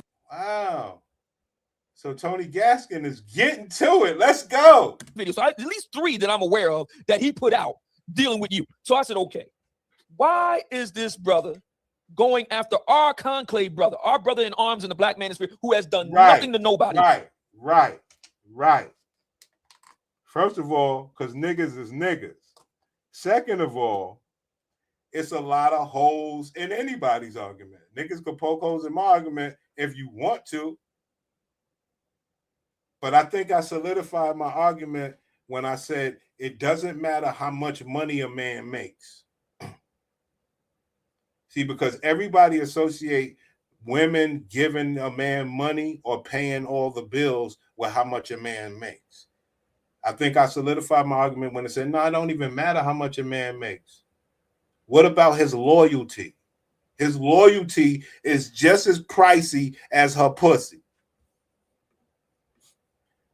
I don't know who Tony Gaskin is, son. Okay, good idea, King Disagreeable. You ain't even know you did it. Good idea. So we get to review Greg and Tony. Nice. Coach Greg Adams, you kind of suggested that it's a content ploy, but I want to get more information from you on that. And in the this ain't no content ploy. Coach Greg got nothing but holes in his argument. He tells men to get money, but not, get your passport. Don't deal with these bitches over here. He's a fake ass nigga for not telling them niggas that. That's first of all, because if them niggas is spending money on him, I don't mind that. I'm just saying, tell niggas the truth. Get your passport and get the fuck out of here if you get money. Simple. But he's telling them how to get money and still how to try to have a position of leverage versus these bitches, and then trying to assume that good bitches exist, but he can't point out where they could go to get them. It's all bullshit. Very first video, he claims that my argument, we don't require a bitch to be nothing. Look good, smell good, keep a clean house, pay all your bills, do what you got to do. You want to get with me after we made love or whatever in a real way where some my players' loyalty is on the line. We could discuss a compensation. Somebody like me, I will ask the woman what you want to do, especially after I got the box. Because you got to remember, by you asking or not asking, you ain't getting a better person. that he got wind of the free agent lifestyle by one of his listeners. Now, we know that his listeners are predominantly black female. So if that's true, then my question becomes, well, Coach Greg Adams don't really talk about black women like that. Correct. So why is she all up in his algorithm? What's she doing there? What happened was about a week ago, I went viral on Instagram. I mean, it was a post of me showing me traveling and dating women in the monetized dating way. And all it was me sitting next to women. I wasn't having sex with them. I wasn't grinding on their legs. It was just me. And it was just a series of women pretty much for a minute and 30 seconds. So there were a lot of women featured. Sometimes they were featured multiple times. So Coach Greg traveled with his passport and he paid women to be around him. And he, like he said, in the monetized dating area. Pay attention to these niggas. We travel, we know how it go.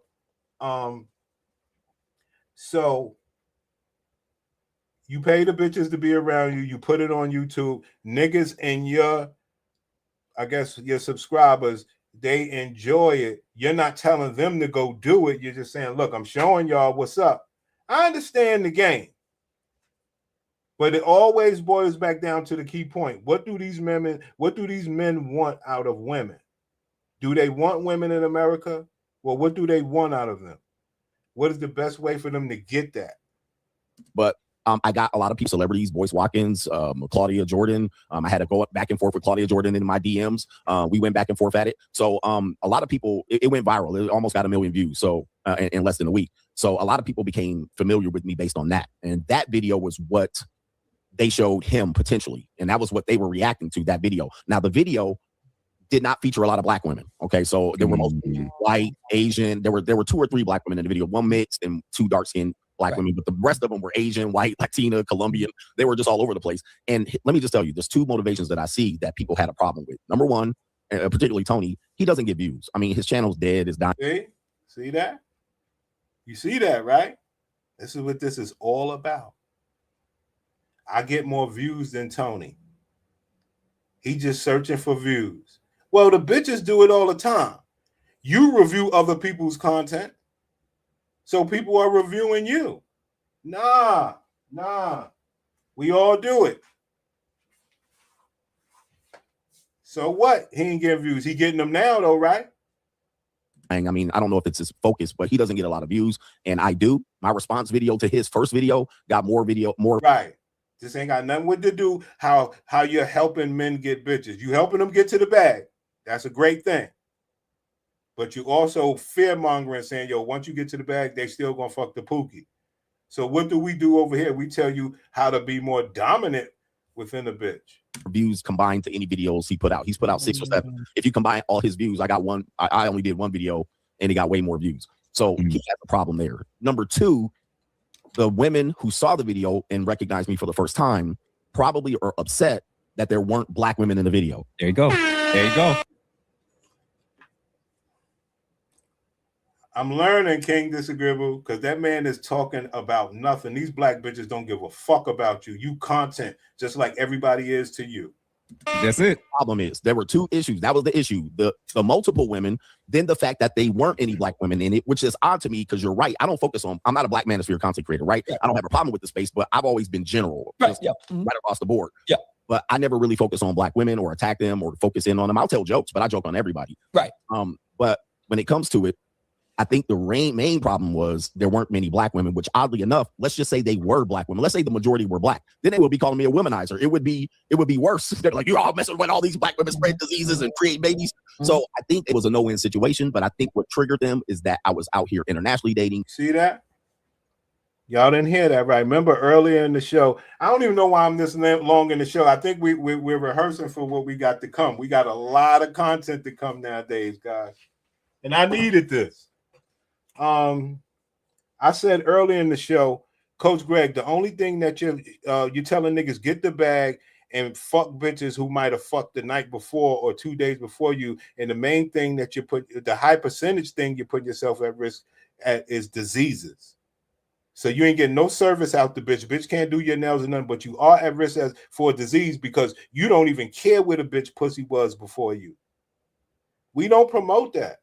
You know what I'm saying? Unless, you know, I mean, I'm not saying we don't do it and you never know where a bitch been or whatever the case is, but you're not helping niggas get in a relationship and create the dominance over a woman to know where her pussy was at a better percentage, not for facts, at a better percentage than you would not. You calling me a womanizer. It would be worse. They're like, you're all messing with all these black women spread diseases and spreading diseases. Because that's the risk that you run when you fuck box workers all the time. We all know that. We all know that. So, Coach Greg, you have many holes in your argument. Nah, I always strap up. You said you fell asleep with your raw thumb in a bitch asshole. You might as well fuck the raw. Fuck would you put your finger up in a bitch with all the micro cuts we deal with? I told y'all the story about my homie where his finger got eroded because he finger popped this bitch named Winter from White Plains back when we was teenagers. The man finger, his nail finger, his ring finger, the nail corroded all the way down. And I wouldn't let him touch my weed.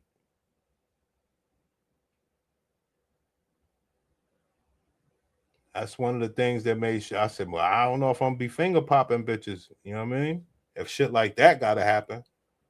I learned early, pussy is dangerous. Create babies. So I think it was a no-win situation, but I think what triggered them is that I was out here. Yeah, y'all right, man. I think y'all right. I do need to reset, man. You know? But this shit is funny. Maybe we'll end up getting some supporters. I like this, King Disagreeable. Internationally dating white women, white American women, and there were very few black women, and they're afraid to say that. Wow, this is insane. Claudia Jordan of all people. Now I can imagine Dr. Boyce White, because I saw a post on Instagram, and I saw you in there. I think it was a man supporting men. I'm not sure which one it was, but in any event, the idea was they was comparing you to Dr. Boyce Watkins. So and the argument was, and we all know Dr. Boyce Watkins' story. You know, you don't want to be like him, etc. You want to be more like Coach Greg Adams. My position was this: I'm happy for both of you as black men. I'm happy for both of you, and here is why. Both of you are living the lives that you want. My personal opinion on either is irrelevant. I am for black men having autonomy. If Dr. Boyce Watkins wants to pursue the lady that he pursued and marry her, that's his choice. If Coach Greg Adams wants to travel the world, free agent lifestyle, that's his choice. There we go. That's the exposing right there. That's the whole expose right there. Coach Greg Adams is telling men not to have a bitch. He cannot tell you the right formula to have a bitch on your side. He's telling you to get the bag so you can cycle bitches, which is fine. I'm not knocking it. But this ain't no game to help men do anything in America.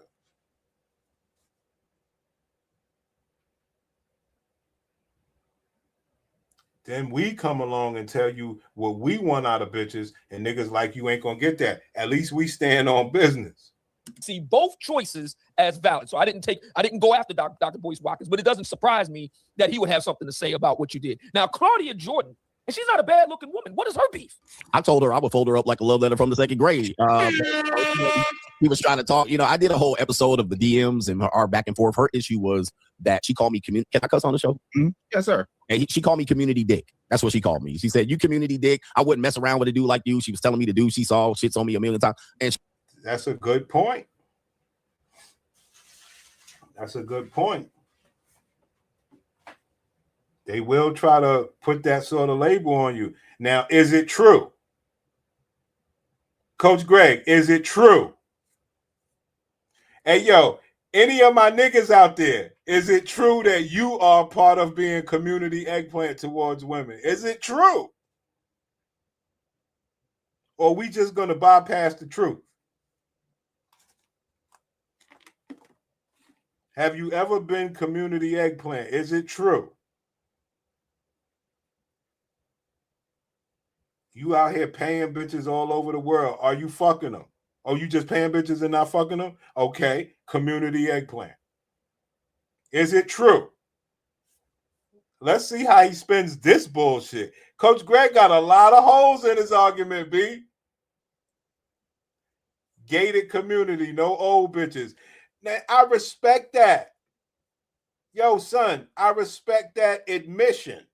But Coach Greg, he's supposed to be like, yes, I am. That bitch, she called the truth out. We ain't doing that. Was that she called me community? Can I cuss on the show? Mm-hmm. Yes, sir. She called me community dick. That's what she called me. She said, "You community dick. I wouldn't mess around with a dude like you." She was telling me to do. She saw shits on me a million times. And she was going back and forth with me. Is it true? Coach Greg, will you admit to the truth? Or it's all about being a gossip nigga? Come on, my nigga. You are better than that. Some of my niggas are proud to be community eggplant, but not the way you doing it. You know what I'm saying? Not the way you doing it, but niggas don't mind being community eggplant, baby boy. And yes, people could say you might have slept with a woman that had a disease when you are community eggplant. That could be out there. It might not be true. Late night on the DM exchange. Late night. Yes. And I'm like, man, if you got a man, why are you talking to me? Exactly. Late night. Right. And so it was an interesting exchange. And but I think her problem was, and I think the other additional problem was, I was with not only women of other races, I was with younger women. There was no woman over there over 30. Okay. So that was the other issue. So I think that's where Claudia Jordan came in. Now you have the other aspect of it where the tricking aspect comes in. Okay. He's tricking on these girls and now they're the victim. Wow. Yo, this nigga. Yo, I didn't know Coach Greg was like this. I did not know all he do is lie or omit. Wow. Unbelievable. So he's not going to admit to being community eggplant. And now he's not going to admit that all of them are younger. Okay. What's the problem? This is wild. So that was the other issue. So I think that's where Claudia Jordan came in. Now you have the other aspect of it where the tricking aspect comes in. Okay. He's tricking on these girls and now they're the victim. I'm like, they look like they're having a good time to me. Okay. So there's another thing. So you don't want to admit to the tricking. You're supposed to say it ain't tricking if you got it. That's what you're supposed to say. You're supposed to stand on the tricking. His argument was, yes, I am tricking without saying it, but look at them. They're having a good time based on my money. Wow. I didn't know Coach Greg was like this. Yo, son, let me tell y'all something, man. Like, y'all saw them niggas, the ones that was doing stuff, you know, that they shouldn't have been doing, Floyd and all of them. Yo, they was dominating, not Floyd. The other men that travel, they dominate the women more so than not. You know what I'm saying? So, is Coach Greg a part of doing the domination? It's wild how he's just lying. There's a thin line between tricking and simping. That man is all of the above. And the reason why I say that is because when you tricking, and now, like I said, the simp factor is they're sitting around and he's putting it on TV. Like I said, other passport niggas, they more dominate these bitches. You know what I mean? So maybe he's doing soft domination. Okay, he's tricking on these girls, and now they're the victim. I'm like, they look like they're having a good time to me. And so they're like, look, every picture of the video, they were having a time. Yeah, it smiles, man. Yeah. Right. And so now he's tricking on these girls and he's paying them and he can't get girls otherwise. Then that conversation comes up. And it's just like, can you allow me to enjoy my life? I'm not causing any harm. I'm not creating. So it ain't the admission of tricking for enjoyment. So you won't admit that. Wow.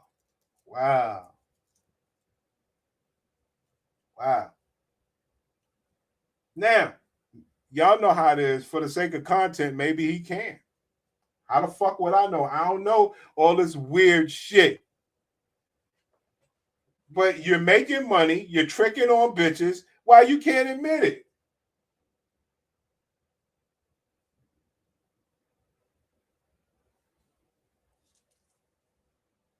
Getting any victims in this situation. But what it was you have people that believe that successful black men, whether they experience bad relationships or not, should be out here picking up the slack, as you used to call them, being the cleanup man of these old ran-throughs. And if I decide to say single, there's a problem with it. Real quick up to the end, two things. I definitely want to make sure we get to a few of the. If I like to say stay single, it's a problem with it. But what about the tricking aspect? Can you admit to that? That's wild. You got to delete this live after that Floyd slip up. That's fine. But Floyd is crazy. I'm not talking about Floyd, but I guess that's the only passport bro they know because of his fuck up. Clips you sent in terms of potential reactions to see your initial thoughts. But I did want to check in with Darwin because I know he hasn't shared anything or responded to anything yet. Yeah, I was wondering, like, damn, what are we gonna do? I like where you at, Chris King Disagreeable. You may not know it, but I like where you are, King Disagreeable. We gonna do it. Fuck it. Coach Greg is Floyd. Fuck it. We gonna do it.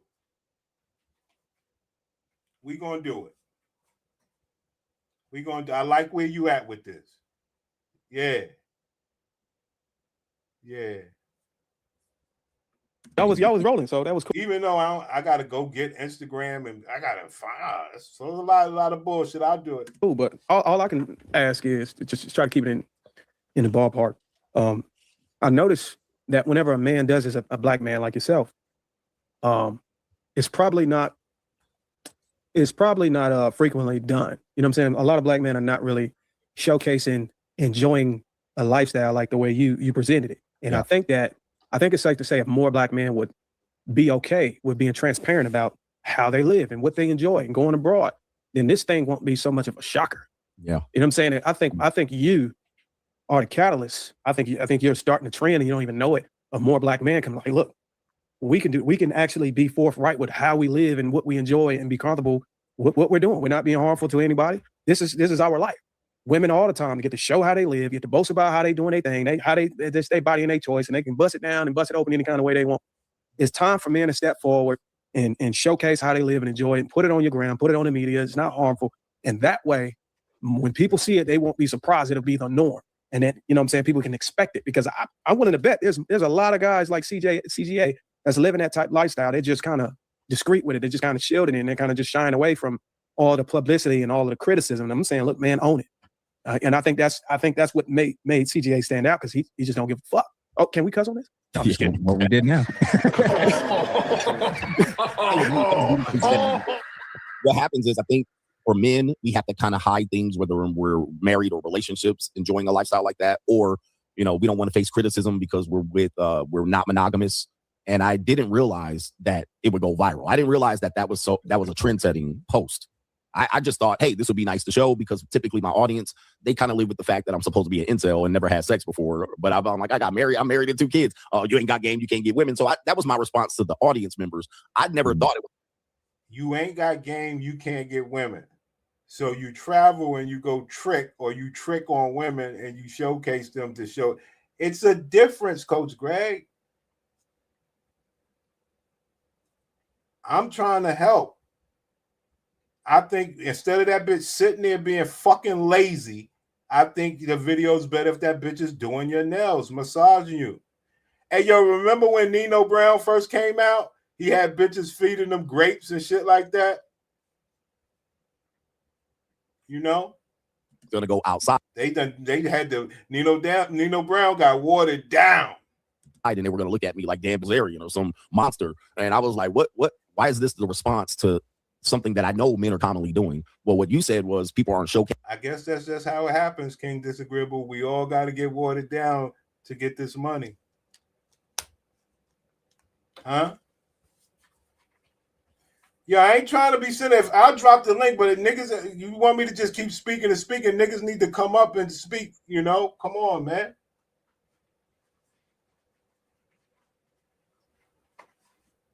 What we doing?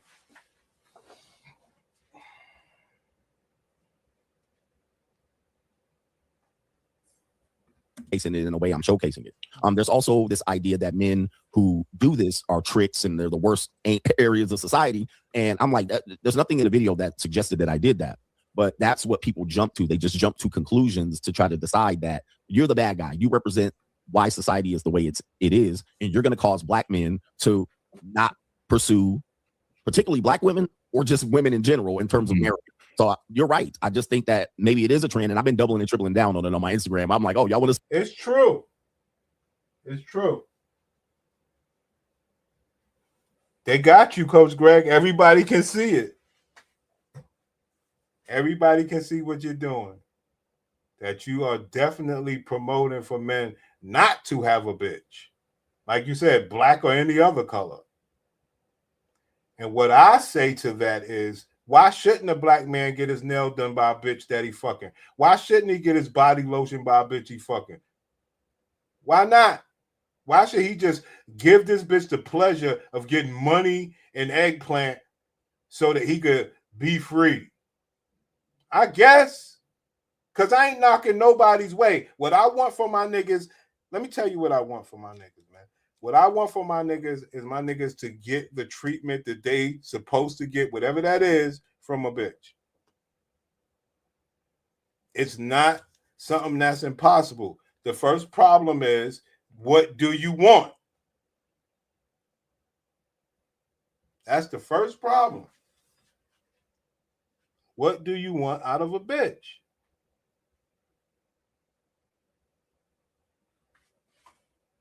Coach Greg is so fucked up, man. Ain't nothing about you as a person can bag a bitch. So you work out and everything to still pay bitches. That shit is wild. That shit is wild. Bro. You can't just, yo, it may take 2 months to fuck the bitch. Yo, but shit, you ain't got to pay. You just keep bothering and talking and kicking game and hanging out. Take time sometimes. See more? A whole bunch of stuff. Good man. Give him more. Give him more to get mad about. Good man. I'm going to say this real quick, because CGA, the second part that you gave in reference to a lot of the ladies, especially the black women that seem to be most upset about it, what I've observed and noticed is they're usually not upset about the tricking if it's other black women.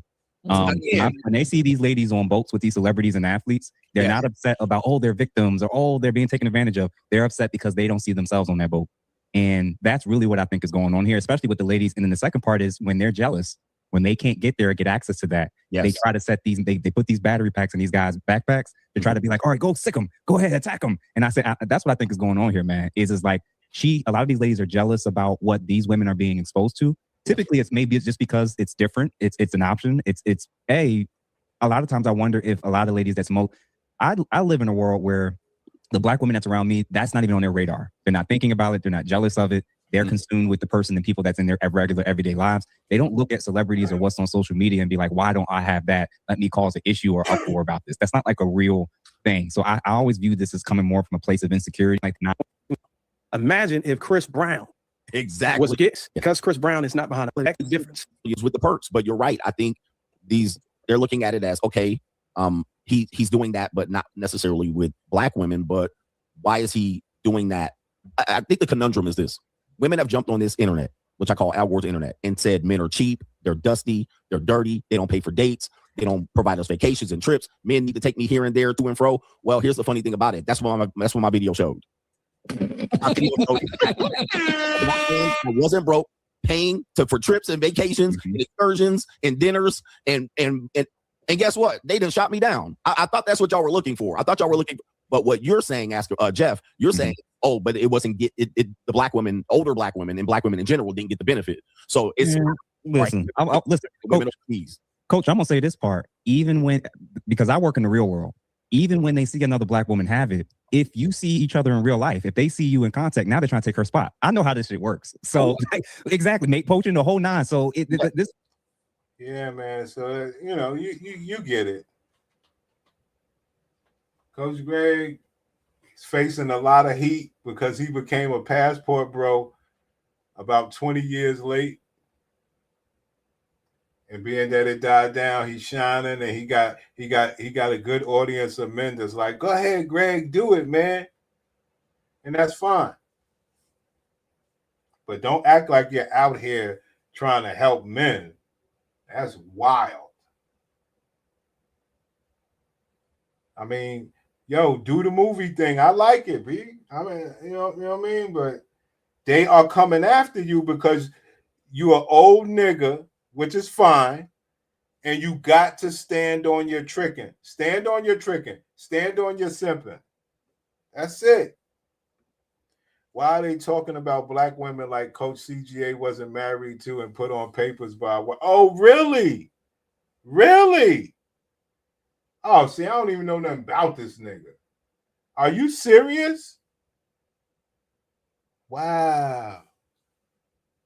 Coach Greg was married to a white woman? Wow. Wow. I had no idea. Unbelievable, Coach Greg. Coach Greg was married to a white woman. Wow. I mean, it is what it is, but he do talk a lot of nigga shit. I'll tell you that. Wow. That's crazy. Now that, I didn't know that. That's crazy. I did not know that. Wow. Can't say I'm surprised, but it ain't like, it's just, I didn't know. I thought he might have had the real struggle that niggas had dealing with a black gladiator. That's what I thought. Wow. Wow. Wow. Wow. I did not know that. He just got a war on blacks. Right. And like I said, the black niggas be loving that shit. That shit is wild. I ain't mad either way. I'm just saying. That man can't point you in no direction, and he won't say, yo, get your passport, screw these black bitches. He won't even say it. Wow. That is wild.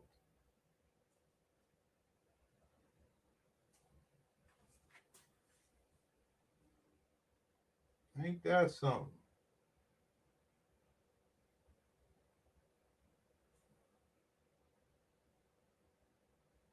My nigga Coach CGA. I had no clue. That man don't even know black struggle. Ain't that a bitch? Wow. Because he do be reviewing a lot of white clips and he be in tune with a lot of white shit. I do notice that. If I think about it. He stay in tune with a lot of white clips and stuff, but his overall hate, which he loves, is that they pay him for talking that shit against niggas. That shit is wild. I like it. I want in. Ah.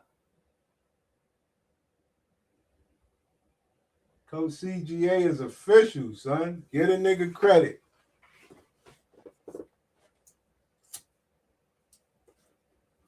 That man know how to manipulate these people. Whole idea, like, it's just, I'm only upset because I feel like black women are celebrated and black women aren't in those positions. Let's not act like there's not a percentage of black women that get jealous and actually try to take her spot. And especially if they find out he's unhappy or they're going through something, I'm like, they're constant. You're not making moves, and now you. There's people who basically pimped it out to become famous. Now you have it watered down. You have personalities at the top claiming that they're best because they have bigger numbers and they know shit and they don't know shit. They got no experience with women. They're just a loud voice that knows how to trick the algorithm and clip farm. And that's all that is. So that's who you are. You have no experience with women. Voice that knows how to trick the algorithm and clip farm. And that's all that is. So that's what the manosphere is to me. It's basically a watered down version of what it was when it started. And it's been hijacked by personalities that don't have experience with women at all. And they become famous and make a lot of money just like I have. But I made a lot of money teaching and warning men with experience. A lot of men are. Right. That's the game right there, guys. He's been teaching and warning. I'd say more warning than teaching. Because you have no solution. And the solution that you do have, you're scared to stand on. Yo, guys, get your passport. Leave these bitches alone in America. Are teaching out here and they don't know a damn thing. They wet behind the ears. But because they have more popularity and know how to trick their algorithm and get views, then therefore they're the bigger voice, and it makes the message a little bit weaker, as you can say, because they're easy to attack. We've seen even women become popular in this space. And guess what? Those people, the people who are opposed to any of these conversations, what they'll do is they'll invite that person. Oh, they represent the manosphere, and they'll invite the weakest person, the newest person, the wet behind the ears, the woman who has no experience, and they'll invite them and easily shoot down all of the so-called talking points that we were introducing, and men like you, Obsidian, that introduced. So that's what I think about what the manosphere is today. I think the manosphere is all the way gay. All right, I think it's weak. I think it's black. All right, but there are some great people who are doing good things that are trying to build an audience and are well intent. Then the black manosphere, man, let me tell you something, man. I love the black manosphere. I used to remember watching you. Valdez, Angry Man, and I remember there was another brother, O'Shea. This was at the beginning, 2015, 2016, and then y'all started beefing and fighting, and I was like, oh shit, you know. Tell the truth, coach. Get on. And then it was like, what's going on? I thought we were all on one accord. Then I saw the disrespect from the so-called white clanosphere, as I call them, the clanosphere. These men, I think, are white supremacists. They don't mind black content creators up until a point. All these white manosphere people got channels, and they never had a nigga on their show. As absolutely disgraceful.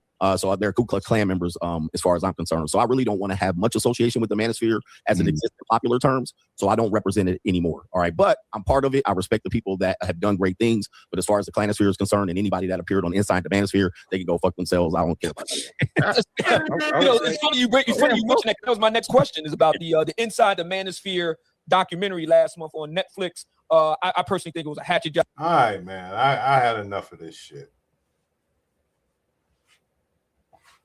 I'll find something else. This man's a drag, man. I'm gonna try, man. Maybe I need to see what's good with Tony.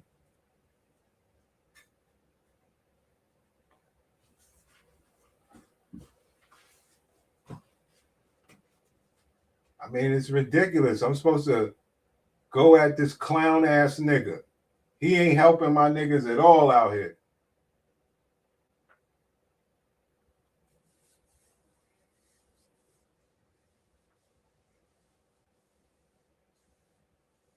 He got a lot of beef with brothers, though. He talking about Obsidian beef, and he has a lot of beef with people. That shit's crazy. You know?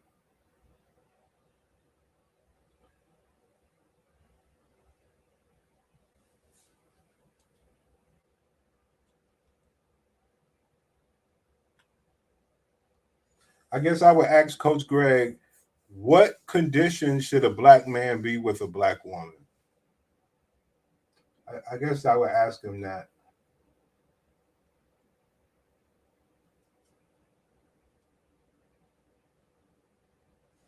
Yeah, I would ask him something like that. His answer is supposed to be 0. Go use your passport and get out here and have a good time. That's what his answer is supposed to be.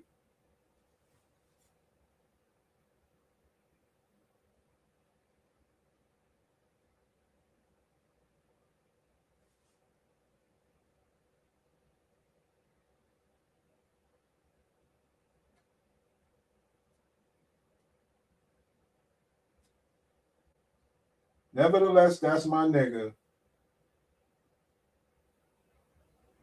It is what it is. But I want to get your official take on that because everybody's talking about it. Good job. Correct. It's showing to be something that helps my brand. They're not there to help my brand, but they're never going to invite anybody Black Manosphere related. To be honest, Dave, I know you had something to share.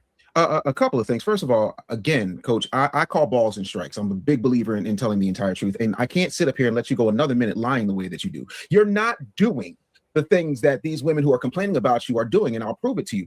I have never in my life, and again, I've only been watching you since 2020, right? I've never once seen you on a boat with a slack-jawed North American big back with an attitude and 3 kids. I haven't. I mean, maybe it happened before I've just never seen you. Never will. Kawanda. I've just never seen that happen. I've never. You don't know how many kids the bitches he was fucking with had. He probably don't know. So the question would be to you, brother, would you like to know how many kids the bitch have before you fuck her? Would you like to know how many kids the bitch have after you fuck her? So it's quite irrelevant because if he's traveling, he don't know how many kids that bitch got.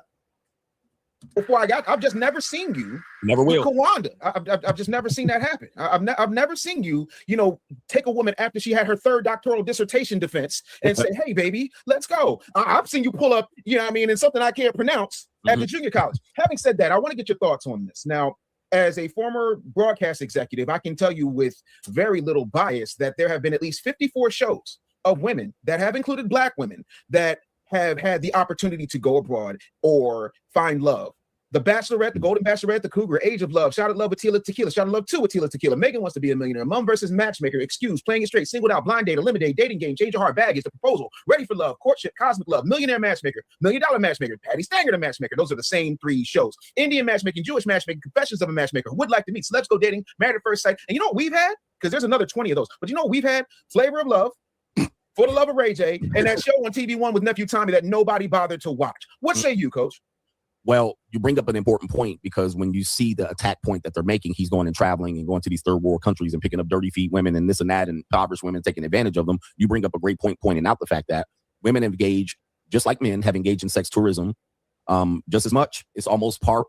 Okay, so it's sex tourism. See how he slipped these words in? Coach Greg, I realize he's more in trying to be slick against you guys. Maybe I need to learn it. He's into being slick against you guys. So before he was going for culture, now he's just introducing the word sex tourism as just a phrase. It ain't something that he's doing. You understand?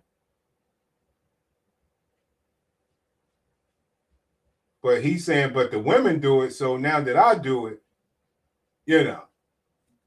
women and this and that and impoverished women taking advantage of them. You bring up a great point pointing out the fact that women engage, just like men have engaged in sex tourism just as much. It's almost par. It's almost par. You think about these matchmaking shows. You think about what do you call it? Where they go the green card. It's an old white 90 Day Fiance. 90 Day Fiance. Yep. And they go get some African dude or some 18-year-old. There's a video of a white woman going to get an 18-year-old African guy in Zambia or one of these countries like that. And they have to actually shut down the European 60 and 70-year-old women from doing it. They have to shut down the tourism. They were going over there so often, dating 16, 17, 18-year-old African boys and having them getting their back blown out by them. You talk about Jamaica. I hear women tell me they've been to Jamaica 18 times. I'm like, bro, what? That's crazy about a sex tourism. They ain't going there for what? They ain't not going there. Beef patties ain't that good. Ain't no way. Plantain can't be that good. All right. Apparently it is. They getting that bamboo. Yeah, they get that. So how do you go to Jamaica 18 times and not be put on the list? Because sure, if I went to Cambodia 18 times, I would be put on the list. So they're participating in it. And then that's why I call them ran-throughs. They will go through that life and then show up like a silverback gorilla, all right, looking like a busted Pillsbury biscuit can, whole slump buster, booger wolf, cockeyed, knock-kneed, all right, gap tooth, and all of that. And then they get up on there and they sick Tony Gaskins, the attack dog, on me, all right, because I ain't tricking on them. How does that make you feel having an attack dog come after you who got hazel eyes? Oh, we got my nigga Bernie. My nigga Bernie, what's good, Pimpin'? I mean, some of the things he was saying, he was going all the Yeah, I saw you sent the Cash App. Thanks, man. Ask him how this man feels about somebody who got Erykah Badu around the eyes. Hazel Eye Bandit. Hey, yo, that's what she's saying. It decides in these silverbacks with his eyes. All right, but it don't work on me, fam. And I'm like looking at him. I'm way more relevant than him at this particular point, and he needs me. And he's been paid as an agent to be the sick dog for these silverback gorillas, and these women, all right, with cankles and varicose veins, all right, and I'm not going to be dealing with them women with 5 o'clock shadows, Aunt Bundy mustaches, and all of that shit. There you go, guys. I don't mind Coach Greg saying that.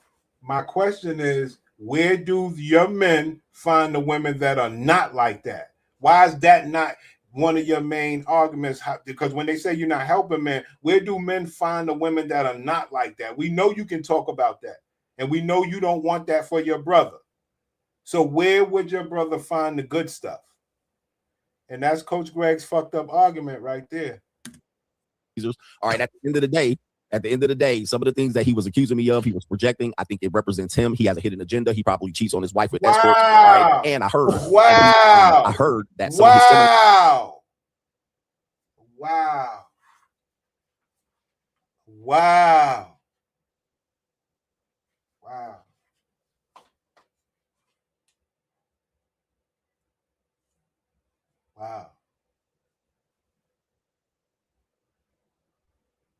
Wow. Because he said you are guiding men the wrong way and you are tricking on bitches as a single man, you are going to throw out there that he's cheating on his wife. Coach Greg, that's a flex that you could say that another man's cheating on his wife with escorts? That's a flex? Wow. At the end of the day, some of the things that he was accusing me of, he was projecting. I think it represents him. He has a hidden agenda. He probably cheats on his wife with escorts. All right. And I heard that some of his seminars that he invites these overweight average Beckies to, giving them hope, they're half attended. And not only that, he is hitting on any semi-attractive woman right there in those particular events. Wow. Somebody people in the chat, especially my admins, y'all gonna have to clip some of this stuff up because I'm gonna have to do some research.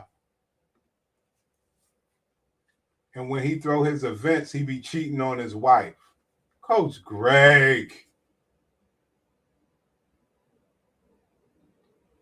And when Tony Gaskins be throwing his events, he be cheating on his wife. Coach Greg. Average Becky's to hit them women with 5 o'clock shadows, Aunt Bundy mustaches, and all of that shit. These geezers. All right, at the end of the day, some of the things that he was accusing me of, he was projecting. I think it represents him. He has a hidden agenda. He probably cheats on his wife with escorts. All right. And I heard that some of his seminars that he invites these overweight average Beckies to, giving them hope, they're half attended. And not only that, he is hitting on any semi-attractive woman right there in those particular events. Wow. Somebody people in the chat, especially my admins, y'all gonna have to clip some of this stuff up because I'm gonna have to do some Wow. And if Coach Greg had it his way, Tony Gaskins' wife would see this video and divorce him if Coach Greg had it his way. That's fucked up. Research and review this later on, but for the sake of time, listen, because I know Coach, we can't keep Coach too long. I do want us to hit on some of these clips that Mumia had drafted up. Was it for womanizer who was at the top of the food chain? What? All of these risks actually have done it. And 15 and 20, that's fine. Is that what you're telling your audience? You're telling your audience, a potential young man, hey, sleep around at 15 or 20. It's okay. Just don't do it at 40 to 50. The other thing that I want to comment on his hypocrisy is that he's saying that death comes from these decisions, but he's still alive and doing it. He's also assuming that I didn't get to do it from 15 to 20. That's a false assumption as well. So what do you assume? Why are you assuming I didn't do the same thing? You're acting like I didn't get the chance to do it, and now that I'm doing it now. So these are all false assumptions that he's making. But again, I don't think he's a very smart individual. He might be able to fool some of these older Southern rural overweight black Bamas. All right, but wow, that man really has a problem with black people. That's fucked up. So all of us that may believe something other than Coach Greg, we like a Bama. Coach Greg, man, he can't fool me. I'm a little bit too much West Coast. Jeff, you got another clip you want to hit? Before we hit the other clip, I want to comment on this because I, having watched it a few times now. I don't think you want me to come for you. This is what I have to say. But I'm looking at these hoes. Union, like, where's the actually custody in child? Makes sense that he'd go at the. I'm like, man, appreciate your brother for the $4.99, but he just couldn't keep up. So he said, hey, yes, I'm going to make sure you subscribe to my channel to be able to comment. Now I do live streams, but is a algorithm magnet to just completely absorb your thinking from all of the issues and all the nuances whenever a man has to decide to sign up for that. And just focus on what is going to get you views and what's going to cater to your audience. That's why I'm telling you, anytime that we're addressing somebody from behind a microphone, you have to look at it from a lens of, okay, he's a content creator. Why is he making this piece of content? Is it a net negative or net positive for his overall revenue and growth on his channel? And because of his type of content and his audience, it makes sense that he'd go after Tony Gas. He's low hanging fruit. Or CJ, yeah. And one thing that you also see. Oh, that's who that is? Oh, I ain't even know this was the nigga. Oh, okay. Hold on. I didn't know that was Tony. The other thing, I know I have my brothers here. They want to jump in. So feel free, brothers. Y'all want to jump in, go right ahead. I don't want to dominate this. I was going to say this real quick before we even get to additional questions and things for all of us to kind of throw out there. Okay. So this is Tony Gaskins going after Coach Greg. Them and throwing themselves. Why can't you get it right if I can get it right? So what y'all don't even understand is that your argument is futile. And y'all talking about, oh, you sound like a hypocrite because you did in your teens from the age of 15 to 21 what this man is doing in his 40s and 50s. It sounds like y'all the same person, y'all doing the same thing. Really? Listen to what you just said. So a 15-year-old and a 20-year-old, 21-year-old is the same as a 40, 45, 50-year-old? Listen to what you just said, dummy. So if you didn't get to sleep around in your teens, that means that when you done lived and got all of the wisdom of life, that you're supposed to go backwards and be dumb and sleep around, which increases your risk of HIV. Wow. Yo, this nigga going after Coach Greg. Talk that talk.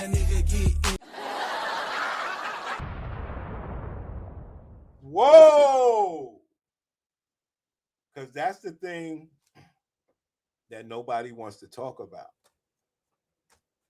You see what I'm saying? Are we going to agree that bitches are nasty? So are we going to agree that you just fucking bitches all over the world? You can get caught up in some nasty shit? Of course you can. Of course you can. And Coach Greg don't want to hear that shit. Of course you can. That you're supposed to go backwards and be dumb and sleep around, which increases your risk of HIV. Wow. Calling Coach Greg sick dick. Pause. Oh.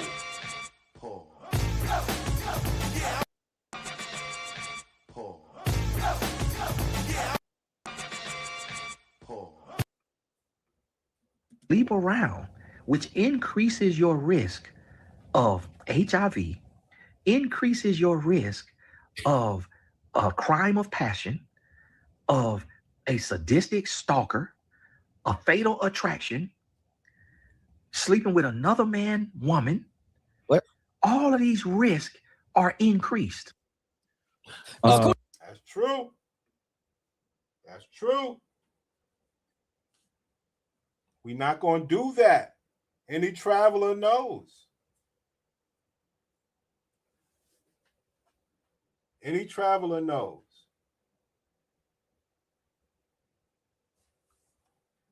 And Coach Greg is not man enough to say, look, when I travel, I make sure I take bitches to the doctor because they're not like black bitches over here. They'll actually go to the doctor to prove that they don't have HIV and diseases so that we can fuck because they know that I'm paying. He's not real enough to say that. What is your reaction to that? Yeah. This is a Sikh Negro. This is a Sikh Negro. All right. Oh, so he ain't telling no truth. Oh, hell no, Coach Greg. That man's telling the truth, B. That man's telling the truth, but you won't stand on business, B. All you got to say is, yo, them bitches ain't like bitches out here. I could actually take them to the doctor, pay $50 for them to get checked out then and there.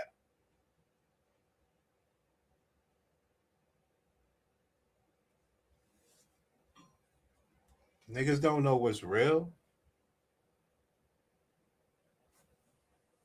So that means Coach Greg ain't doing that.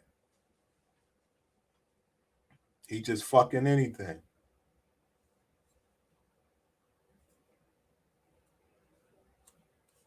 Yo, when you travel overseas, bitches don't mind going to the doctor. They think your ass is dirty. You understand?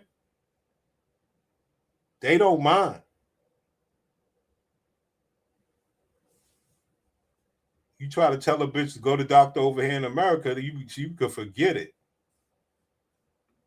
Hey, something is wrong with this dude. I mean, some of the rhetoric that he talking about is very dangerous. I mean, I would actually was considering filing a claim of threats against my life on one of his videos because it was so vivid. Because he's a victim. This bitch ass nigga.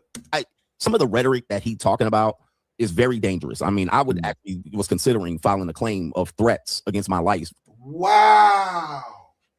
Wow. Wow. Wow. Wow. All because he talking shit on the internet. Wow.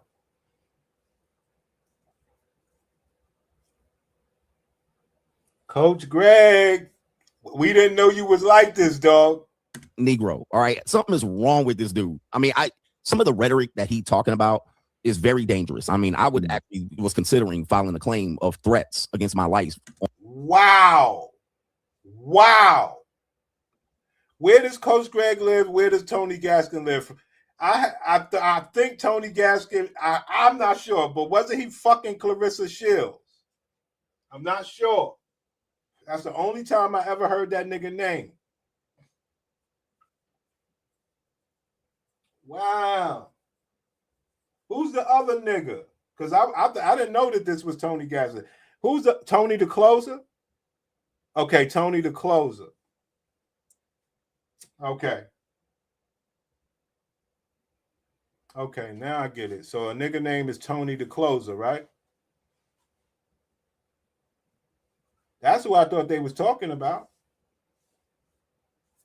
I never heard this. I believe this was, maybe it was Tony the Closer that was fucking with Remy.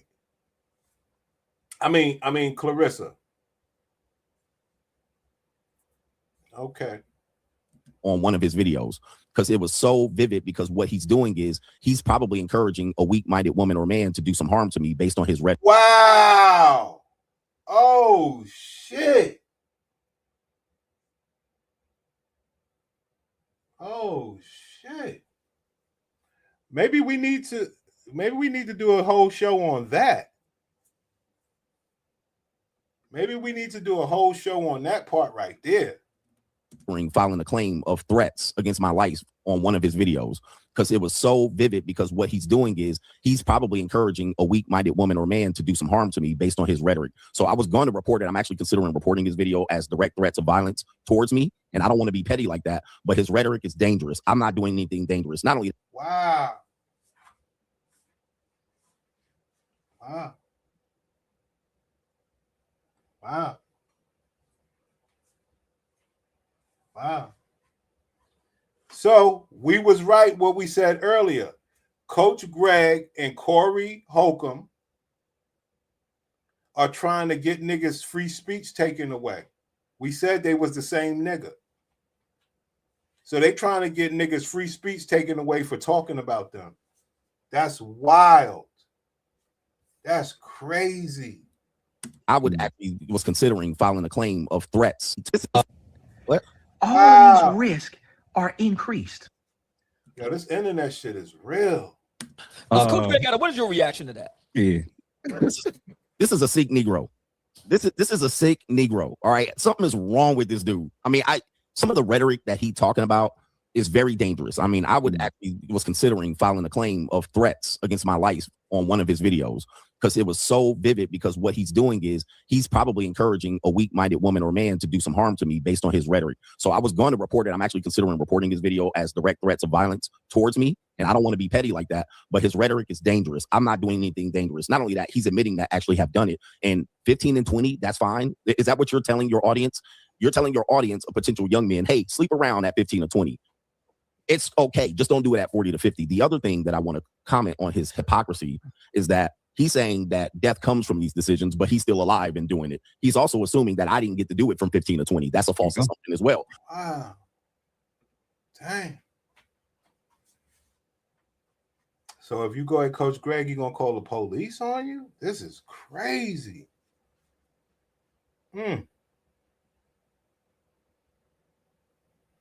Coach Greg plans to put paperwork, go to the police on Tony Gaskins. Wow. I like it. Coach Greg plans to call the police on Tony Gaskins for talking about him. Unbelievable. Where Mills at now? That's why I say, I mean, you know how it is. Coach Greg's getting to the bag. He got shit to protect. He can't have Tony Gaskins talking about him. Wow.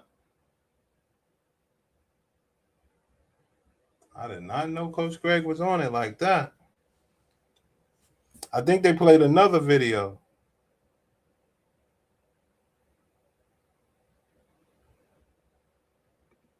For the sake of time, because I know Coach is about. I didn't know who the nigga was, so I ain't give a fuck.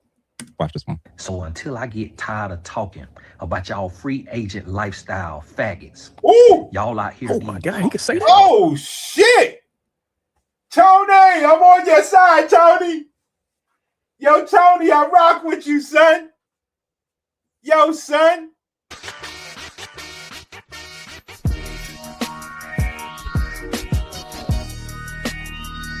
Yo, son. Yo, son, I rock with you.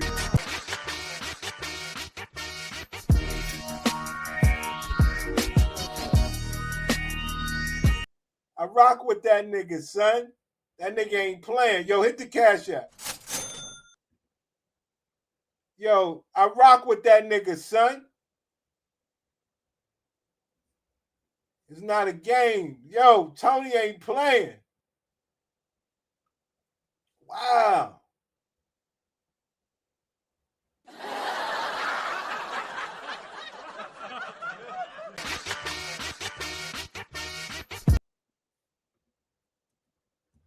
I like envy, CGA. He was envious of you. He claims he wasn't, but let me do another clip just for the sake of time, because I know Coach is about to run. Let's watch this one. So until I get tired of talking about y'all free agent lifestyle faggots.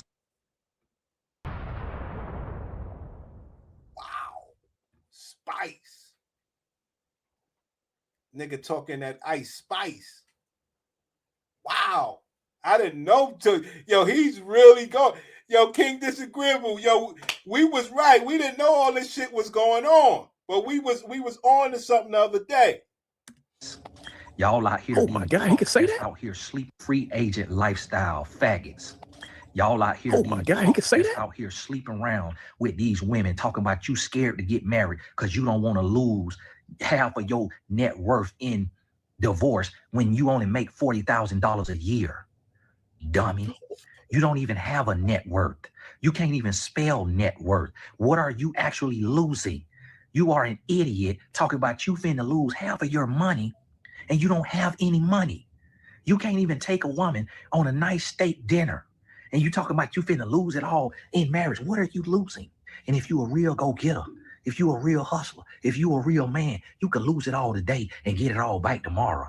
Because if you really know how to get it, it's a blueprint to it. Oh. That's why any real millionaire who done went broke done got it all back. So if you lose half of your net worth in marriage and you can't get it back, you ain't deserve to have it in the first place.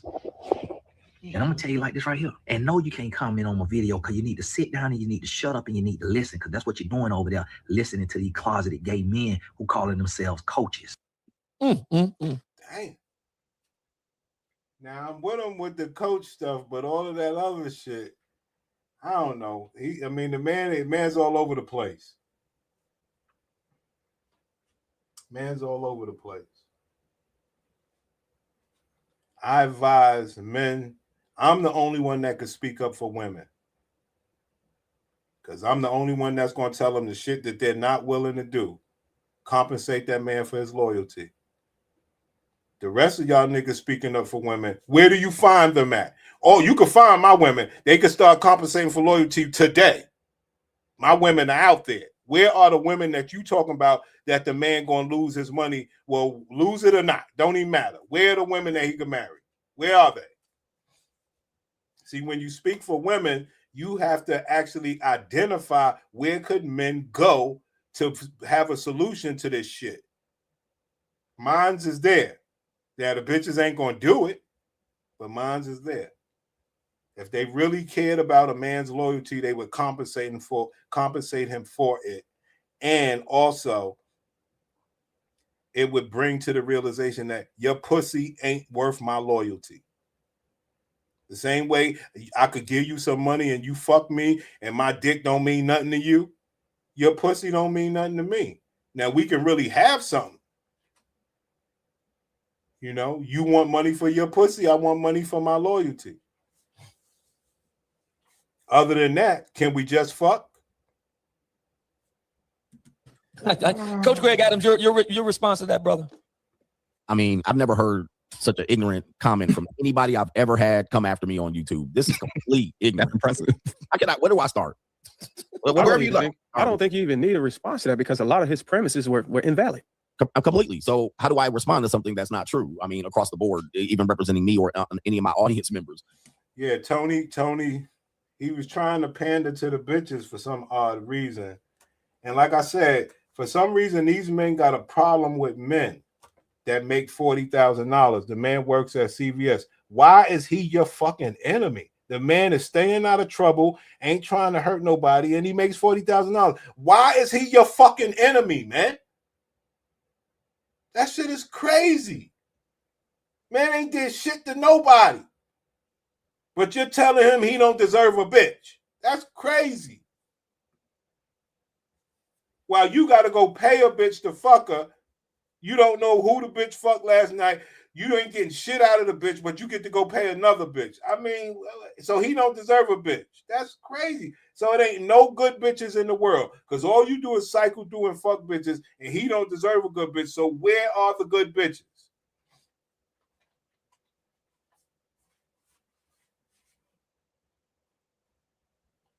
And that's the problem that Coach Greg and Umar Johnson and all the niggas have. And I'm not telling niggas to do it, but the problem is, you know, if you have the dynamic to have the power structure of a man and woman, showcase the shit. At least you could give Anton credit for that. That's where the real power is. But I understand you get into the bag. I got it. I got it. I think that's why the manosphere was created, because niggas was getting to the bag and still getting disrespected by bitches and still simping it out for bitches and wondering why the bitch won't understand that I love her and I'll die for her and I'm paying for her. Why is she still lying and treating me like a piece of shit? I think that's where the whole concept comes from.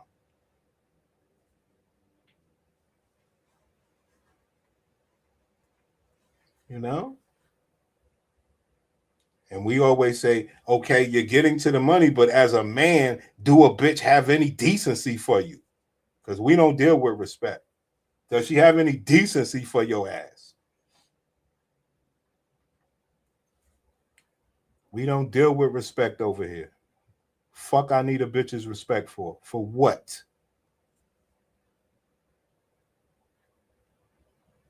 Yo, bitches be talking to niggas crazy. Is it gonna kill you? Is it gonna kill you? Nah, I just can't be hearing that shit though. Why not? Because if you put those headphones, she definitely gonna slap. You put them headphones on, she's slapping those off. So I wouldn't encourage you to do that. I would encourage you to listen. She'll be finished soon. The key question is see, here's the problem with you black men. The key question is when a gladiator bitch is talking to you in a horrible way, which they all do, the question to the black man is, after that's done, can you still fuck her? Okay? That separates the men from the boys in the black community. I know it ain't fair. Because think about it. You just hearing this bitch go on and on and on, and she still end up wanting to fuck. You like, oh, hell no. You don't even want to do it, you know? But that's that separating point right there. These bitches ain't shit. They'll still fuck you knowing y'all just had like an argument or some weird ass disagreement. And the question is, can you still perform? Because it's so weird. They put you on the spot and say, well, I'm offering you some pussy. You don't want no pussy? You know what I'm saying? And then you say, well, yeah, I'm a man. I can handle it. You know what I'm saying? You know how I put it down. And then you get up in there. You know your mindset was fucked up from the beginning. Now you 3/4 halfway hard. Worst move ever. Never force sex, my nigga. You know what I'm saying? I'd rather you walk away because now trying to play 3/4 hard, she get to do certain things like shift the wrong way. Because you know when you 3/4 hard, you need certain steadiness so you can try to get 100%. And she starts to shifting because these bitches are smart, clever, and evil. They can sense when you're 3/4 hard. You see? And they start to shifting and doing that and clamping down on you and fucking up what you're trying to do without a care in the fucking world. And you struggling and trying to still put it down because you know you almost there. You just need a little steadiness or whatever the case is. And what happens is it all goes to shit. Some bad move happened. And now she like, what's up? Now you're being talked to in a bad way. And she also gets to laugh at you. That's why I always say, walk away. Never try to play around if you're not fully hard enough to have sex. Okay? Never do it, man. It ain't worth it, man. Care about your own enjoyment. You ain't gonna have fun like that. While she gets to play after she done already fucked up the environment from the giddy up. And now I got a man to fuck up and fight through all this shit instead of just having a pleasant fuck. So you gotta be careful. Gotta be very careful. You know? Trying to tell you niggas, man. I know how it is, man.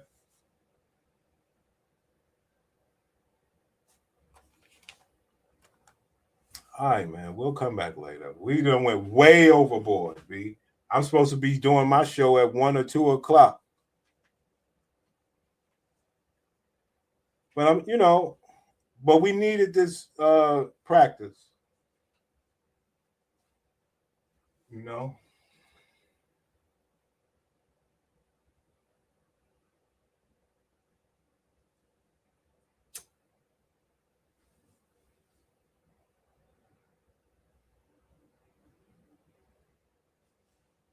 So Tony Gaskins is a bit of a meatball as well. How can we be on that man's side? Hey.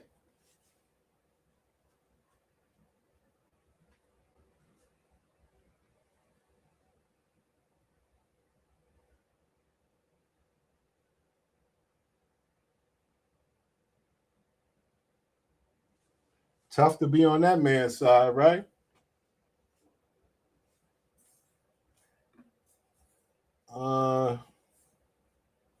Y'all know what it is, man. We did our thing. Normally we come on about what? 2 o'clock or whatever. We get, we get a little viewership. We trying something this morning, but we went a little too long. But I'll tell you what, Coach Greg, that's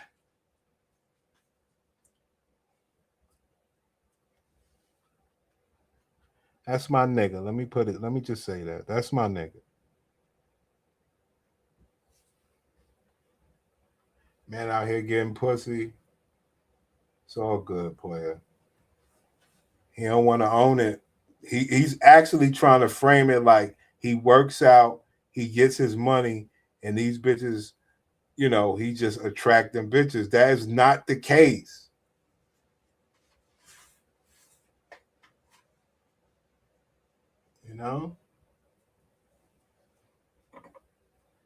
Yes. If you have a Porsche and you look good and everything, that is a great introduction, especially when you like, look, I'm trying to offer up some money for this pussy. What's up? So that's a better talking point. You got grace, super grace with the talking point to make your offer. You got all the grace in the world to make a pleasant offer. So that is true.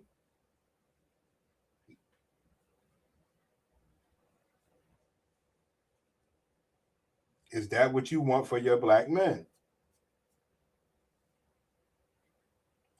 I mean, I guess that's Coach Greg in a nutshell. What is the relationship dynamic that you would want for black men?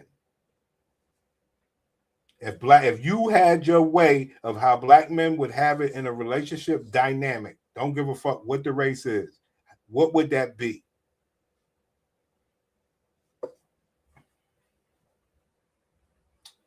That's the question. Because I don't see none of that in this fucking argument. What would that be? Yo, hopefully one day, King Disagreeable, we could get black men to come up here and talk to me. Hopefully later on, we could get black men to come up here and talk to me, man. I want to know what these niggas want. You're going to be surprised. They ain't going to talk to me, though. But you would be surprised. I want to tell niggas, what do you want? That's what I want for you. Obviously we got to tweak it up a little bit.